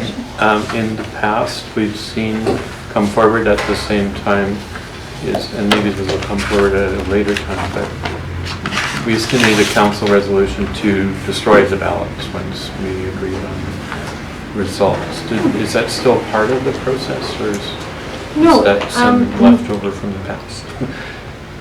Yeah, I have not come across a requirement for a council resolution to destroy the ballots. So after, I believe it's 56 days after the election, the chief election officer, which I also held that role, was responsible for the majority of the election materials. And now past 56 days, the custody of those materials then goes to the corporate officer which in this case I'm the deputy, so they'll stay with me. And then from there, I have the authority to destroy or retain them. And there are some materials that must be destroyed after a certain amount of time, and some that must be retained for 5 years, so a full term of council. And so we are now just going through that process, but it doesn't require a council resolution to destroy the ballots. It just sort of a formality then. It could have been. Something. There were significant changes to the Local Elections Campaign Finance Act, as well as I don't actually know if the Local Government Act had the same consequential changes at the time, but there have been changes in local government elections, so it could have been a requirement in the past, and I'm not aware of it now. Okay, any other questions? Good. Someone want to make a motion? Well, I'll do it again. I'll move that the Chief Election Officer's report titled 2018 General Local Election Results dated November 27, 2018 be received. Moved and seconded. All in favor? Thank you. None opposed? Motion carried. All right, so next is our 2019 meeting and acting mayor schedules.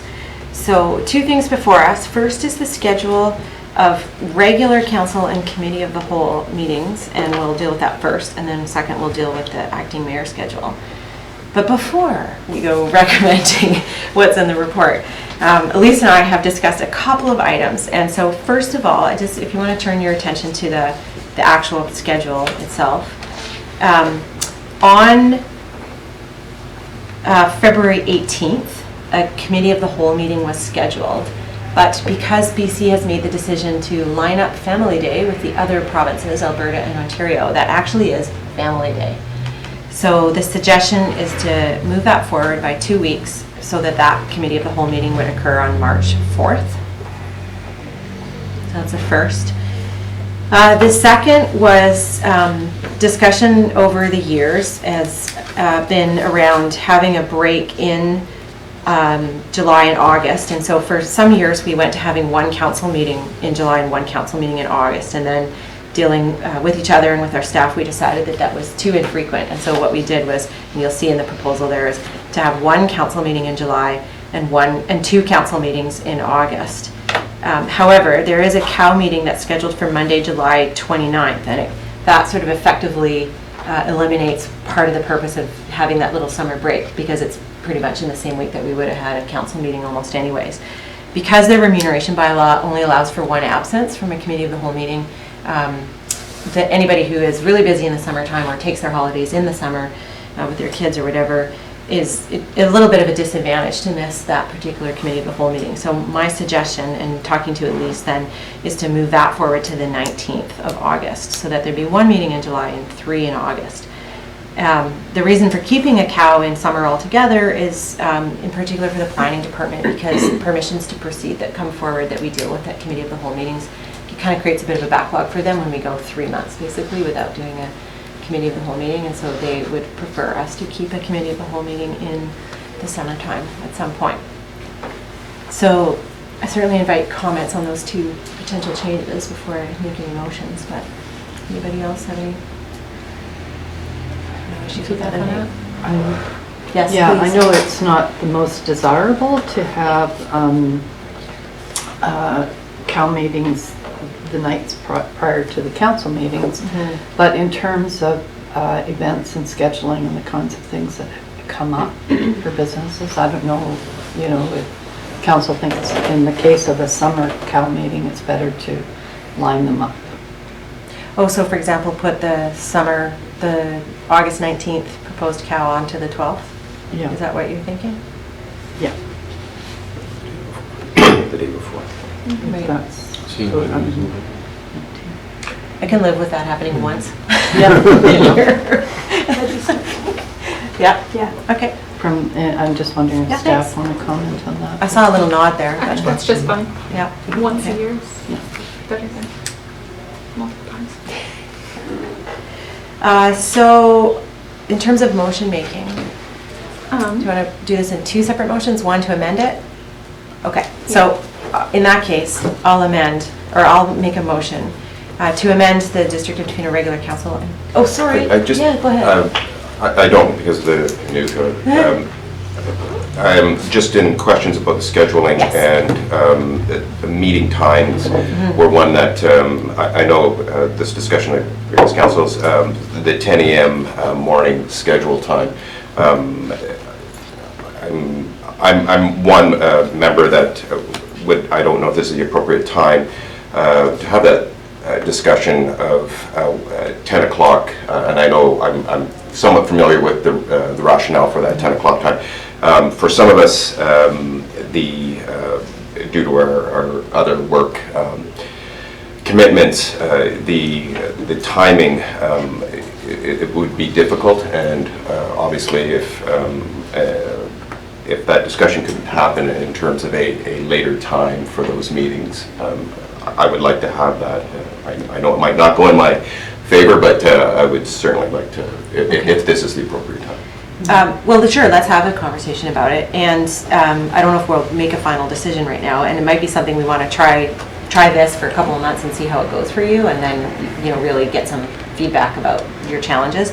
The other thing maybe you can comment on is your schedule, I think 2 weeks on, 2 weeks off. And so can you forecast to know I did, yeah. So I did, conflicts? yeah. Okay. I can do and have done that. I don't have it with me, but I have done that. And right. It's the conflict, and I'm going after going to my workplace to have that discussion, because it's the first time I'll be able to do that. It would just be in the sense that we have an 8 to 4 schedule, and then we're on a pager. The ability to retain that pager while on shift and be present here is the discussion I'm going to have. So it may not be so much a conflict in the sense that unless I was paged for a call right. During that time period, which would be the same as after 4 o'clock, because I'm on pager at that time, but not required to be at the station. So that would be the main issue, and I will be having that discussion. I think they're very supportive of the idea of me being up here on pager. It would just, I need clarification from 25 Huron Street in Victoria. Okay. Yeah. That being said, you know, obviously I will work whatever is best for council in general, and the community for that matter. Okay, so, and thank you for adding that last piece too, because that's always part of the discussion when we talk about council timing. So I think my suggestion, I'm looking at Elise a little bit here, my suggestion would be to move forward with what's proposed now, but to hear, maybe some quick comments from councillors about your openness to discussing the timing, but then we take a couple of months to have some experience. You need to get some feedback from your employer, it sounds like. So it sounds like even today we don't have all of the information we need to make a decision anyways, but that if council's open to it, you know, in the next month or two, we do have a discussion around timing of meetings. Does anybody disagree with that? Okay, and then that gives our staff also a chance to... And just procedurally, it would be a bylaw amendment that would be required as... Yeah, I understand. And then, of course, notice requirements to the community. So it is a bit of a lengthy process to do it, but it's not impossible if council wants to have that discussion at another date. Yeah, I think it'll need a more fulsome discussion, but what would help first probably is for you to get feedback from your employer about what's possible, and then, we can have that. Councillor Bart, did you have any other? Not really, but I will make a quick comment. I mean, we were at a meeting last night, and granted, we had a session all afternoon, but we didn't complete the agenda, I think, because we were tired. And I think, you know, we were tired before we stopped the meeting. So one of the recollections I have about the nighttime meetings is that we deferred a number of items because, you know, the meetings, you know, maybe by lack of discipline about how much conversation we had about issues, but nevertheless, you know, they would go till 10 o'clock and, you know, it was too much. But if, you know, if what we're considering is not a 7 o'clock start time or whatever, but a 4 o'clock start time, you know, that may be just like, that could affect, you know, that kind of impact. So just commenting there. Yeah, no, and a good comment. Port Alberni just changed their meeting times for the upcoming year from, I think they used to start at 7 and now they're going to start at 2. So they're going to try try that out because of the work schedules of some other members of council. So, yeah, Councillor Steer, if you can get more feedback from your employer, I think that would be great. And then I think we could bring this forward to like the January Committee of the Whole meeting maybe and have a bigger discussion about it or something like that. Maybe not that meeting, but we'll talk. Okay, maybe a different meeting, because that meeting's already pretty full. In the interim, Yeah. for the next few months, my schedule, I will not be at the station for the next couple of months. Okay. So there is no, I just Oh, didn't know okay, when so there's no the urgency. appropriate, Right. time to bring it That's forward. great. Yeah. Thanks for bringing it If up. I may, just to of note, UCLULIT is also considering an amendment to their procedural bylaw to change. They have 7:30 meeting starts, which is among the latest in all of British Columbia, and they are That's probably considering an more earlier They start as also have well. very short meetings.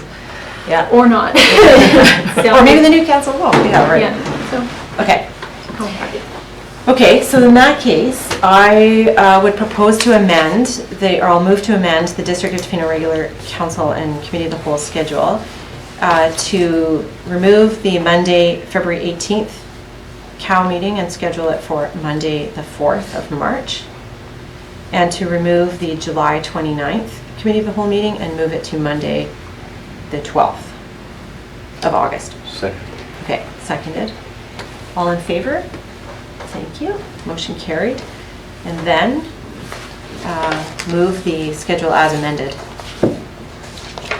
Second. Thank you. I didn't read that quite correctly, but thank you. So moved and seconded then that the 2019 regular committee and committee of the whole, council and committee of the whole meeting schedules be, as amended, be approved. All in favor? Thank you. Motion carried. Okay. Next is the acting mayor schedule. Were there any questions from that? It was lovely and alphabetical. And impossible for me, but that's Pardon me? okay. We'll work it out internally. Yeah. I can't do certain, like February that's my month. So let's That may deal with that change. right now because we'll just have to do it again and we have to amend it. So yeah, we have to do that. Yeah, Councilor McQuaid? I'm perfectly willing to trade with Councillor Bart. May is my birthday. Okay, that works for me. All right, so should we do this the same way? Amend it? And then adopt okay. as amended. All right, okay, so I'll move to amend the acting mayor, the 2019 acting mayor schedule so that Councillor McQuaid is the acting mayor in February and Councillor Bart is the acting mayor in May. Seconded. Thank you, moved and seconded. All in favor? Thank you, motion carried. And then move to adopt the schedule as amended, or approve. Seconded. Thank you, moved and seconded. All in favor? Thank you, motion carried. Great. All right. Okay, so it's 11:57 and occasionally, mostly, we generally break around midday for half an hour. And if you wish to do that, we can. And if you wish to power through until later or power through period, that's an option too. But suffering is optional. So what's your desire? I'm happy to power through. Happy to continue. Okay, then we shall. So next up are all of our council member appointments to internal and external bodies. And did you have any opening comments on this, Elise? I hadn't prepared any opening comments, but I can, how about I'm available for questions maybe as you go through this. There are internal and external appointments, as you said. Thank and I you. can sort of comment as needed. Great. So we've had quite a bit of offline discussion about appointments, and I think we're relatively settled, and we'll just move through them. But before we do, I wanted to ask: did anybody have any general questions about the appointment process, or about terms of reference, or anything? Just sort of as we were. No, it's all clear. Good. Okay. Okay. So the first then are the standing committees. At the inaugural meeting, you received my report through staff about the audit committee, but this one includes the volunteer recognition committee. And so there is a report, 2019 council member appointments, for the appointments to the volunteer recognition committee. And at this point, I think we'll just ask, Elise, I'm just getting a little guidance from you, just to move right through. I'll move then that the 2019 council member appointments to standing committees by myself as outlined in the company staff report be received for information. Second. Thank you. Moved and seconded. Any questions from that? Okay, all in favor? Thank you. Motion is carried. Okay, so, let's see. So we'll have a number of select committees that we're going to go through now. And let me just pull up my list, sorry. Oh, sure, yeah, thanks. That's exactly right. Okay. All right, so the first select committee to consider is the Community Economic Development Advisory Committee. And unless there's been any changes of thought, I think that the idea here was to appoint Councillors Bart and Anderson and Councillor McQuaid as the alternate. Any other? Okay, would somebody like to make the motion? Go for it, Councillor Chalmers. Yeah, so you will, so what we'll do is we'll just read. Yeah. So I recommend that Councillor Bart and Anderson and McQuaid as an alternate be appointed to the Community Economic Development Advisory Committee. Yes. For the term ending at the earliest that the council appoints another council member. The council member ceases to hold office, or the date of the inaugural meeting in the year of the general local election. Correct. So only little change, yeah. So we'll leave Bart and Anderson in the main one, and then... And that Councillor Anderson, McQuaid be appointed as alternate. Thank you. Good job. Is there a seconder? Second. Thank you. Moved and seconded. All in favor? Thank you. That's unanimous. Motion is carried. Okay, so moving on. The next is the design review panel. And actually, I don't know that I landed on exactly how you wanted to do this. We need one councillor and one alternate, and there were discussions with Councillors Bart, Anderson, and McQuaid. So... And I decided that I would like to bow over that. Oh my goodness, all right, so we're left with Councillors Bart and McQuaid, and any conversation or feelings around who would like to be the main DRP person and who would like to be the alternate? Well, at this point, I would be happy if Councillor McQuaid would be the main and I'd be the alternate. Sure. Yeah. Okay, second. All right, do you want to make that motion then, Councillor? I'll move that, or do I have the language for the motion? Yeah, so if you look on the agenda, page 3 there, the second recommendation, that Councillor McQuaid be appointed to... Yeah, that Councillor McQuaid be appointed, I still haven't found it in my... Are you? Okay, second one. That Councillor McQuaid be appointed to the design review panel for a term ending the earliest of council appoints another council member seeks to hold office the date of the inaugural meeting in the year of general local election, and that Councillor Bart be appointed as alternate. Second. Moved and seconded. All in favor? Thank you. That's unanimous. Motion carried. Okay, the next is the Public Art Advisory Committee, and Councillor Anderson, I think you've agreed that you would sit there and chair it, but I don't remember who wanted to be the alternate to that. I thought it was Councillor McQuaid. I think so. Okay, good, thanks. That was the one that I could not remember. All right, so who would like to make the motion? I'll move that Councillor Anderson be appointed to the Public Advisory Committee and that Councillor McQuaid be appointed as an alternate. Thank you. Seconded. Seconded. All in favor? Thank you. Motion carried. All right, and the Emergency Program Executive Committee, myself and Councillor Steer, unless there were other feelings. All right.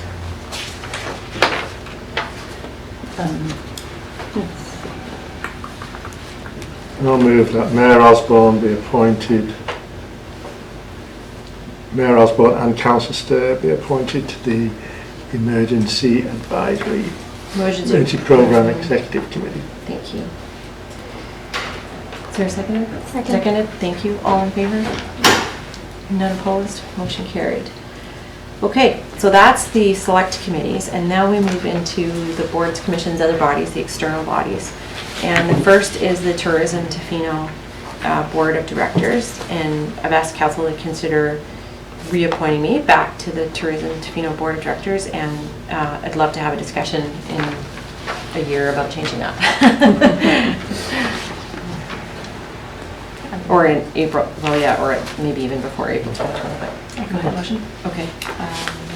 a motion that Mayor Osborne be appointed to the Tourism Tofino Board of Directors for a term ending the earliest of council appoint another council member. The council member ceases to hold office. The Tourism Tofino Annual General Meeting in April 2020. Does that cover your? Yeah, I'll bring it back to Okay. council. Yeah, thank you. Okay, yes. Mayor Osborne, somebody pointed out to me that in the bylaws for Tourism Tofino, that the seat of the district is also a voting member seat, and that's Not not yet. our understanding. So is that something that they're going to change? Or? That's something that they're considering changing. Okay. Yes. And do we, as council, have an opinion on that, is what I'm wondering. Do we want only to have non-voting seats? I would kind of think so, but I'm just wondering if that needs to be I would love a clarified. chance to find out more about that and what the thinking is behind it, and then I would definitely bring that back to council. Okay, all in favor? Thank you. None opposed, motion carried. Okay, so the next is the appointment as a trustee to the Vancouver Island Regional, oh no, hang on, I'm going in the wrong, at least you don't mind if I go in a different order. No, I don't. Then, okay, so before we get to those statutory bodies and the other bodies, I wanted to just have a conversation about the Tofino Recreation Commission, because we have not in the last 6 or 7 years appointed a liaison, but the terms of reference do permit us to do so, right? Okay. Okay, so we've had a conversation, and I would like to appoint Councillor Steer as a liaison, council's liaison to the Tofino Rec Commission. And then all the other verbiage that goes with it, which we don't have to say over and over and over. Okay, so that is moved and seconded. Any questions on that? Okay, all in favor? Thank you. Motion carried. Okay, so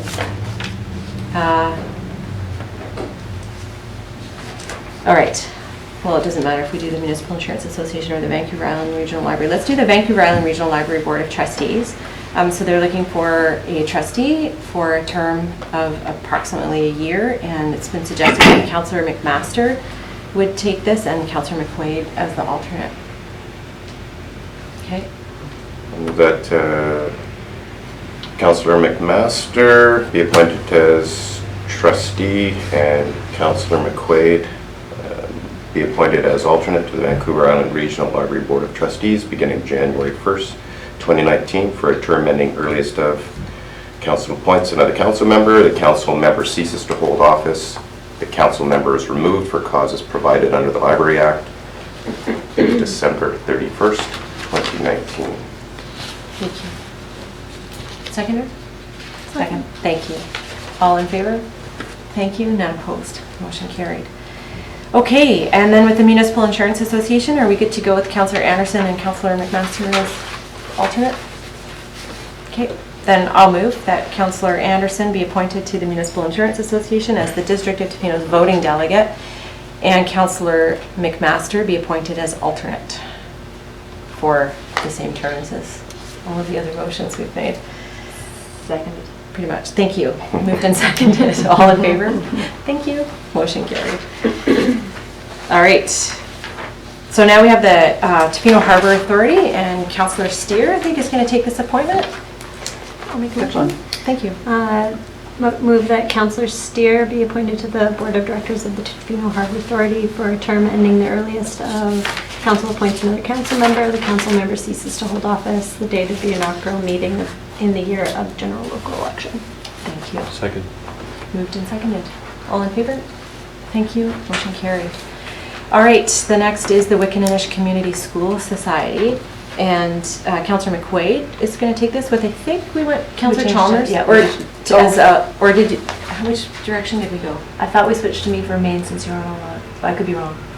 I'm happy either way. I'm happy either way. I'll take it. I'll move that Councillor Chalmers be appointed to the Wickaninnish Community School Society as a non-voting liaison for a term ending the earliest of council appoints another council member. Council member ceases to hold office the date of the inaugural meeting in the year of a general election. But we don't have any language for an alternative. Alternate. There isn't. There isn't one. There isn't an alternate? We had one in the last... We did. I'll just go to meetings with you, Brett. Sure. Okay, sounds good. We'll leave it as it is then. Because they both did go often. Yeah, that's the two correct, the counselors, two yeah. counselors that were Okay. on the I'm last not year. commenting on I'd like to touch base with the Sure. with the school society Okay. about it. They were a bit unclear about our appointment as well. Okay, So, let's pass it as is with Councillor Chalmers, the main motion that we have here, and then if you learn something different and we need to formally appoint Councillor McQuaid as an alternate, we okay, can. yeah. So as I recall, it was just a request, and it's not actually in their bylaws to have this non-voting liaison. So it was a request made a long time ago. This has been a continuing practice, but I don't believe there's direction about an alternate. So maybe Okay. it is at council's pleasure if you want to have an alternate for this appointment. Well, I would be pleased to do that, so could we, if everyone's all right, could we just amend that motion to include Councillor McQuaid as an alternate? The motion hasn't been seconded yet, so I will add that Councillor McQuaid be added as an alternate. Sounds great. Seconded. All right, now it's been moved and seconded. All in favor? Thank you. Motion Mayor carried. Osborne? Yes. Just one comment on that. Years ago, I was appointed to the Wickaninnish Community School Society on my first term of council. And it was at a time where, you know, we were on all these councillors and boards, and it varied as to who attended or didn't with any consistency, and it wasn't great. And this was one of the ones that, and the Harbour Authority in some ways, I think it's valuable to have the liaison there, but I also think it's more valuable that these organizations come to council as delegation to tell us what they're doing, how they're doing it, why they're doing it, or what ways that council can be aware, and are there things that we can do to be supportive. So to anybody as a representative in these, I'd encourage that kind of message of invitation. Well, that is a lovely segue to the next one, which is the West Coast Community Resources Society, and recognize that their executive director is in the audience. Hello, Margaret.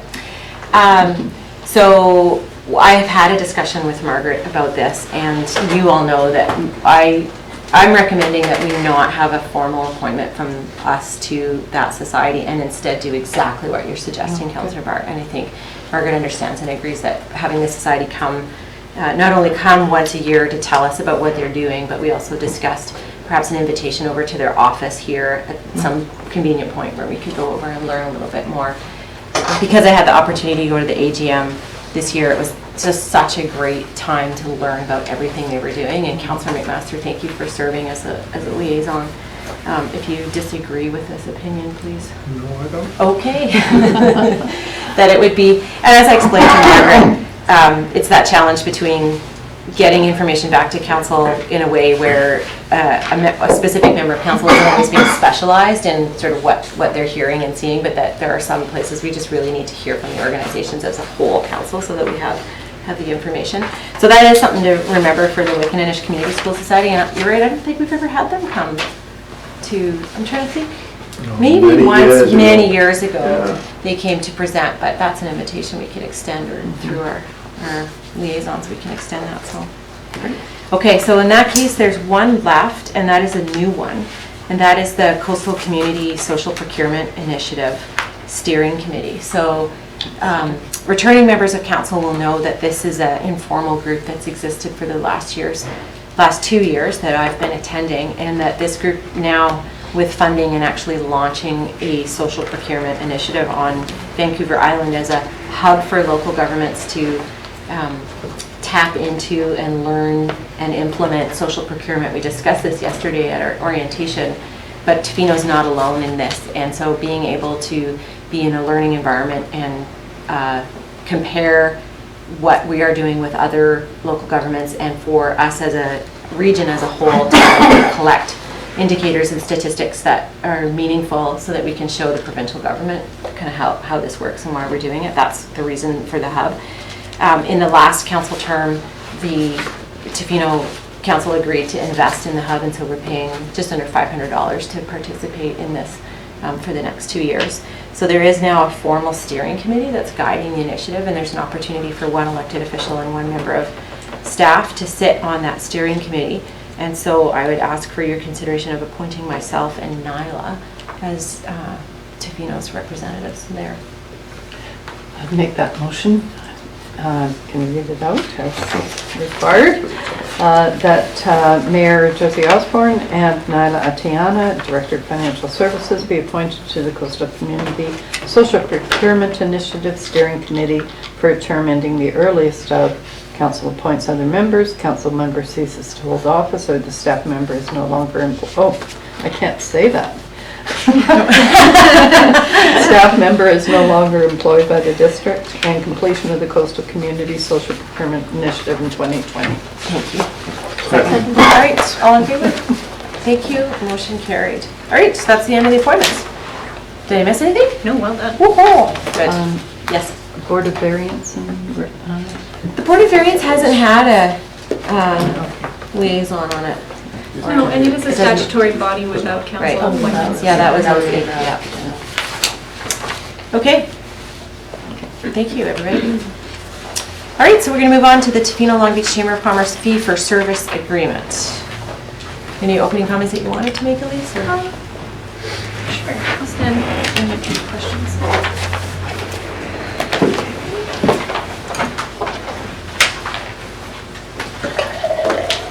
Just by way of background, between about 2002 and 2017, the district provided approximately $20,000 annually to the TLBCC or the chamber through a funding bylaw. And recently, I guess 2016, it was in my report, the chamber and Tourism Tofino split administratively, so that funding was actually going through the Chamber of Commerce to the DMO for the operation of the visitor center. And since that administrative split, the chamber is no longer, it didn't really make any sense to have that flow through bylaw. So in early 2018, there were discussions at the budget meetings to continue funding operations and services provided by the Chamber of Commerce through what we call a fee-for-service agreement. So it's no longer a bylaw, it is an agreement that can be amended by either party a little bit more simply than a bylaw, and we've been in discussion with the chamber and through CDAC as well. Some input from that body has come forward in the form of a formal agreement, which I think is attached to the report. And if there are questions about it, I'm happy to answer. I guess not. Okay. Okay. What's your pleasure? I support the recommendation. Do you want me to make it as a motion, or do you want to wait for more discussion? That the mayor and corporate officer be authorized to execute the fee-for-service agreement between the District of Tofino and the Tofino Long Beach Chamber of Commerce for the provision of economic development services attached as Appendix 2 to the report titled DOT TLB CC Fee for Service Agreement dated November 27th, 2018. Second. Thank you. Moved and seconded. Any questions? All in favor? Thank you. Motion carried. All right, the Community Emergency Preparedness Fund. We have the opportunity to apply for $25,000 to support Emergency Social Services Disaster Support Hub. Exciting. This department has been securing us lots of money to do really important things. Thank you. Let's recognize Keith, our Emergency Program Coordinator, is in the audience. And just want to say thank you, Keith, for all your work. Okay, did anybody have any questions about this? No? Motion? Go ahead, Councillor Steer or Councillor Chalmers. John, would you take this one? Sure. So support the recommendation that the staff submit an application to the Community Emergency Preparedness Fund in the amount of $25,000 in support of the Emergency Social Services ESS Disaster Support Hub. Thank you. Seconded. Moved and seconded. All in favor? Thank you. Motion carried. We have the minutes from the Tofino Recreation Commission meeting that was held October 19th to receive. Move receipt. Thank you. Second. Moved and seconded. Did anybody have any questions that arose out of the minutes? No. Okay. All in favor? Thank you. Motion carried. Okay, and then our last item of business in the open meeting is the notice of motion that I prepared. So I'll just pause here for a second. And in one of our orientation sessions, we talked about notices of motion and this being a way for a member of council to bring forward new business onto the council table. So this is an example of it. And Elise is fantastic. She gives us a form that we fill out. I filled it out. really longly at length. And also that the staff are great at making sure we have our motions worded correctly. So just to ensure that they are clear, and in the case where perhaps finances are involved, that they clearly identify where money is coming from and how it's going to be directed. So I'll just open this up by making the motion then, and we can discuss it if it's seconded. So I'll move that the Tofino Council supports the Alberni-Clayoquot Regional District's application to the UBCM Community Child Care Planning Program for funding to undertake child care planning activities and develop a community child care space creation action plan for the ACRD region communities, and that the ACRD as the primary applicant be authorized to apply for, receive, and manage the grant funding for Tofino's portion on the District of Tofino's behalf. Second. Thank you. So back to the conversation we were having earlier and the two streams. So this came about when the consultants actually approached the regional district and offered to write the grant application and then undertake the work if the ACRD agreed to be the administrator. And as per the requirements of the funding program, they can only include other communities if those communities pass resolutions at their council or board tables to participate. So what this will do is enable Marcy, Tracy, and Maggie to include Tofino, Tloquet, Howsett, Ucluelet, Hitatsu, Port Alberni, and the outlying areas. And not only inventory, that part is straightforward, inventorying the existing spaces, but to consult with and engage the community in the demands and really start putting some numbers. So, I can tell you now that there's 27 families on our list waiting for infant and toddler care, but they can do this for the entire region. The other thing that they can do, and I think this is really important, Councillor Bart and I were talking about this earlier, is they can help to look within the community at places and spaces where there is opportunity to create new childcare centers or expand. So taking that conversation we were having earlier, one step more forward and identifying specific opportunities. So it costs us nothing, really, except for a little bit of time, and gets us some great results, I hope. Any questions? All right, I'll call the question. All in favor? Thank you. Motion carried. Okay, so that brings us to question period, and if anyone in our audience who has stayed all this time has any questions for council on the items we discussed today, we'd love to hear them. Mr. Bailey? Yes. Yeah, I got just one question. It's regarding the MRDT. Super awesome report, and it was fascinating. But the one thing that I'm still kind of confused about is that, and I think this is new, that they're allowing general or MRDT revenue to be used on affordable housing if our tourism accommodation providers, like the general ones, vote for that. Has there been any conversation, because I get the online one and it's phenomenal, but has there been any conversation between council and tourism Tofino about that specific change? Sure. Thank you. So there hasn't been any conversation between the full council and the full tourism Tofino board, but there has been a preliminary conversation between a couple of members of each, and it's something that's open for discussion. I think both parties are willing to discuss it, but there was no immediate move to take advantage of that. Is it fair to say those conversations are ongoing? Yes, it's absolutely fair to say that. Right. Thank you so much. Thanks. Okay. Well, thanks everybody for being here today. We are going to close the meeting to the public. I'm going to move that we close the meeting to the public pursuant to section 91C of the community charter to discuss matters relating to employee relations.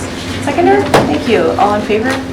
Thank you. Motion carried. And we'll just take a 2-minute break. Break. Okay.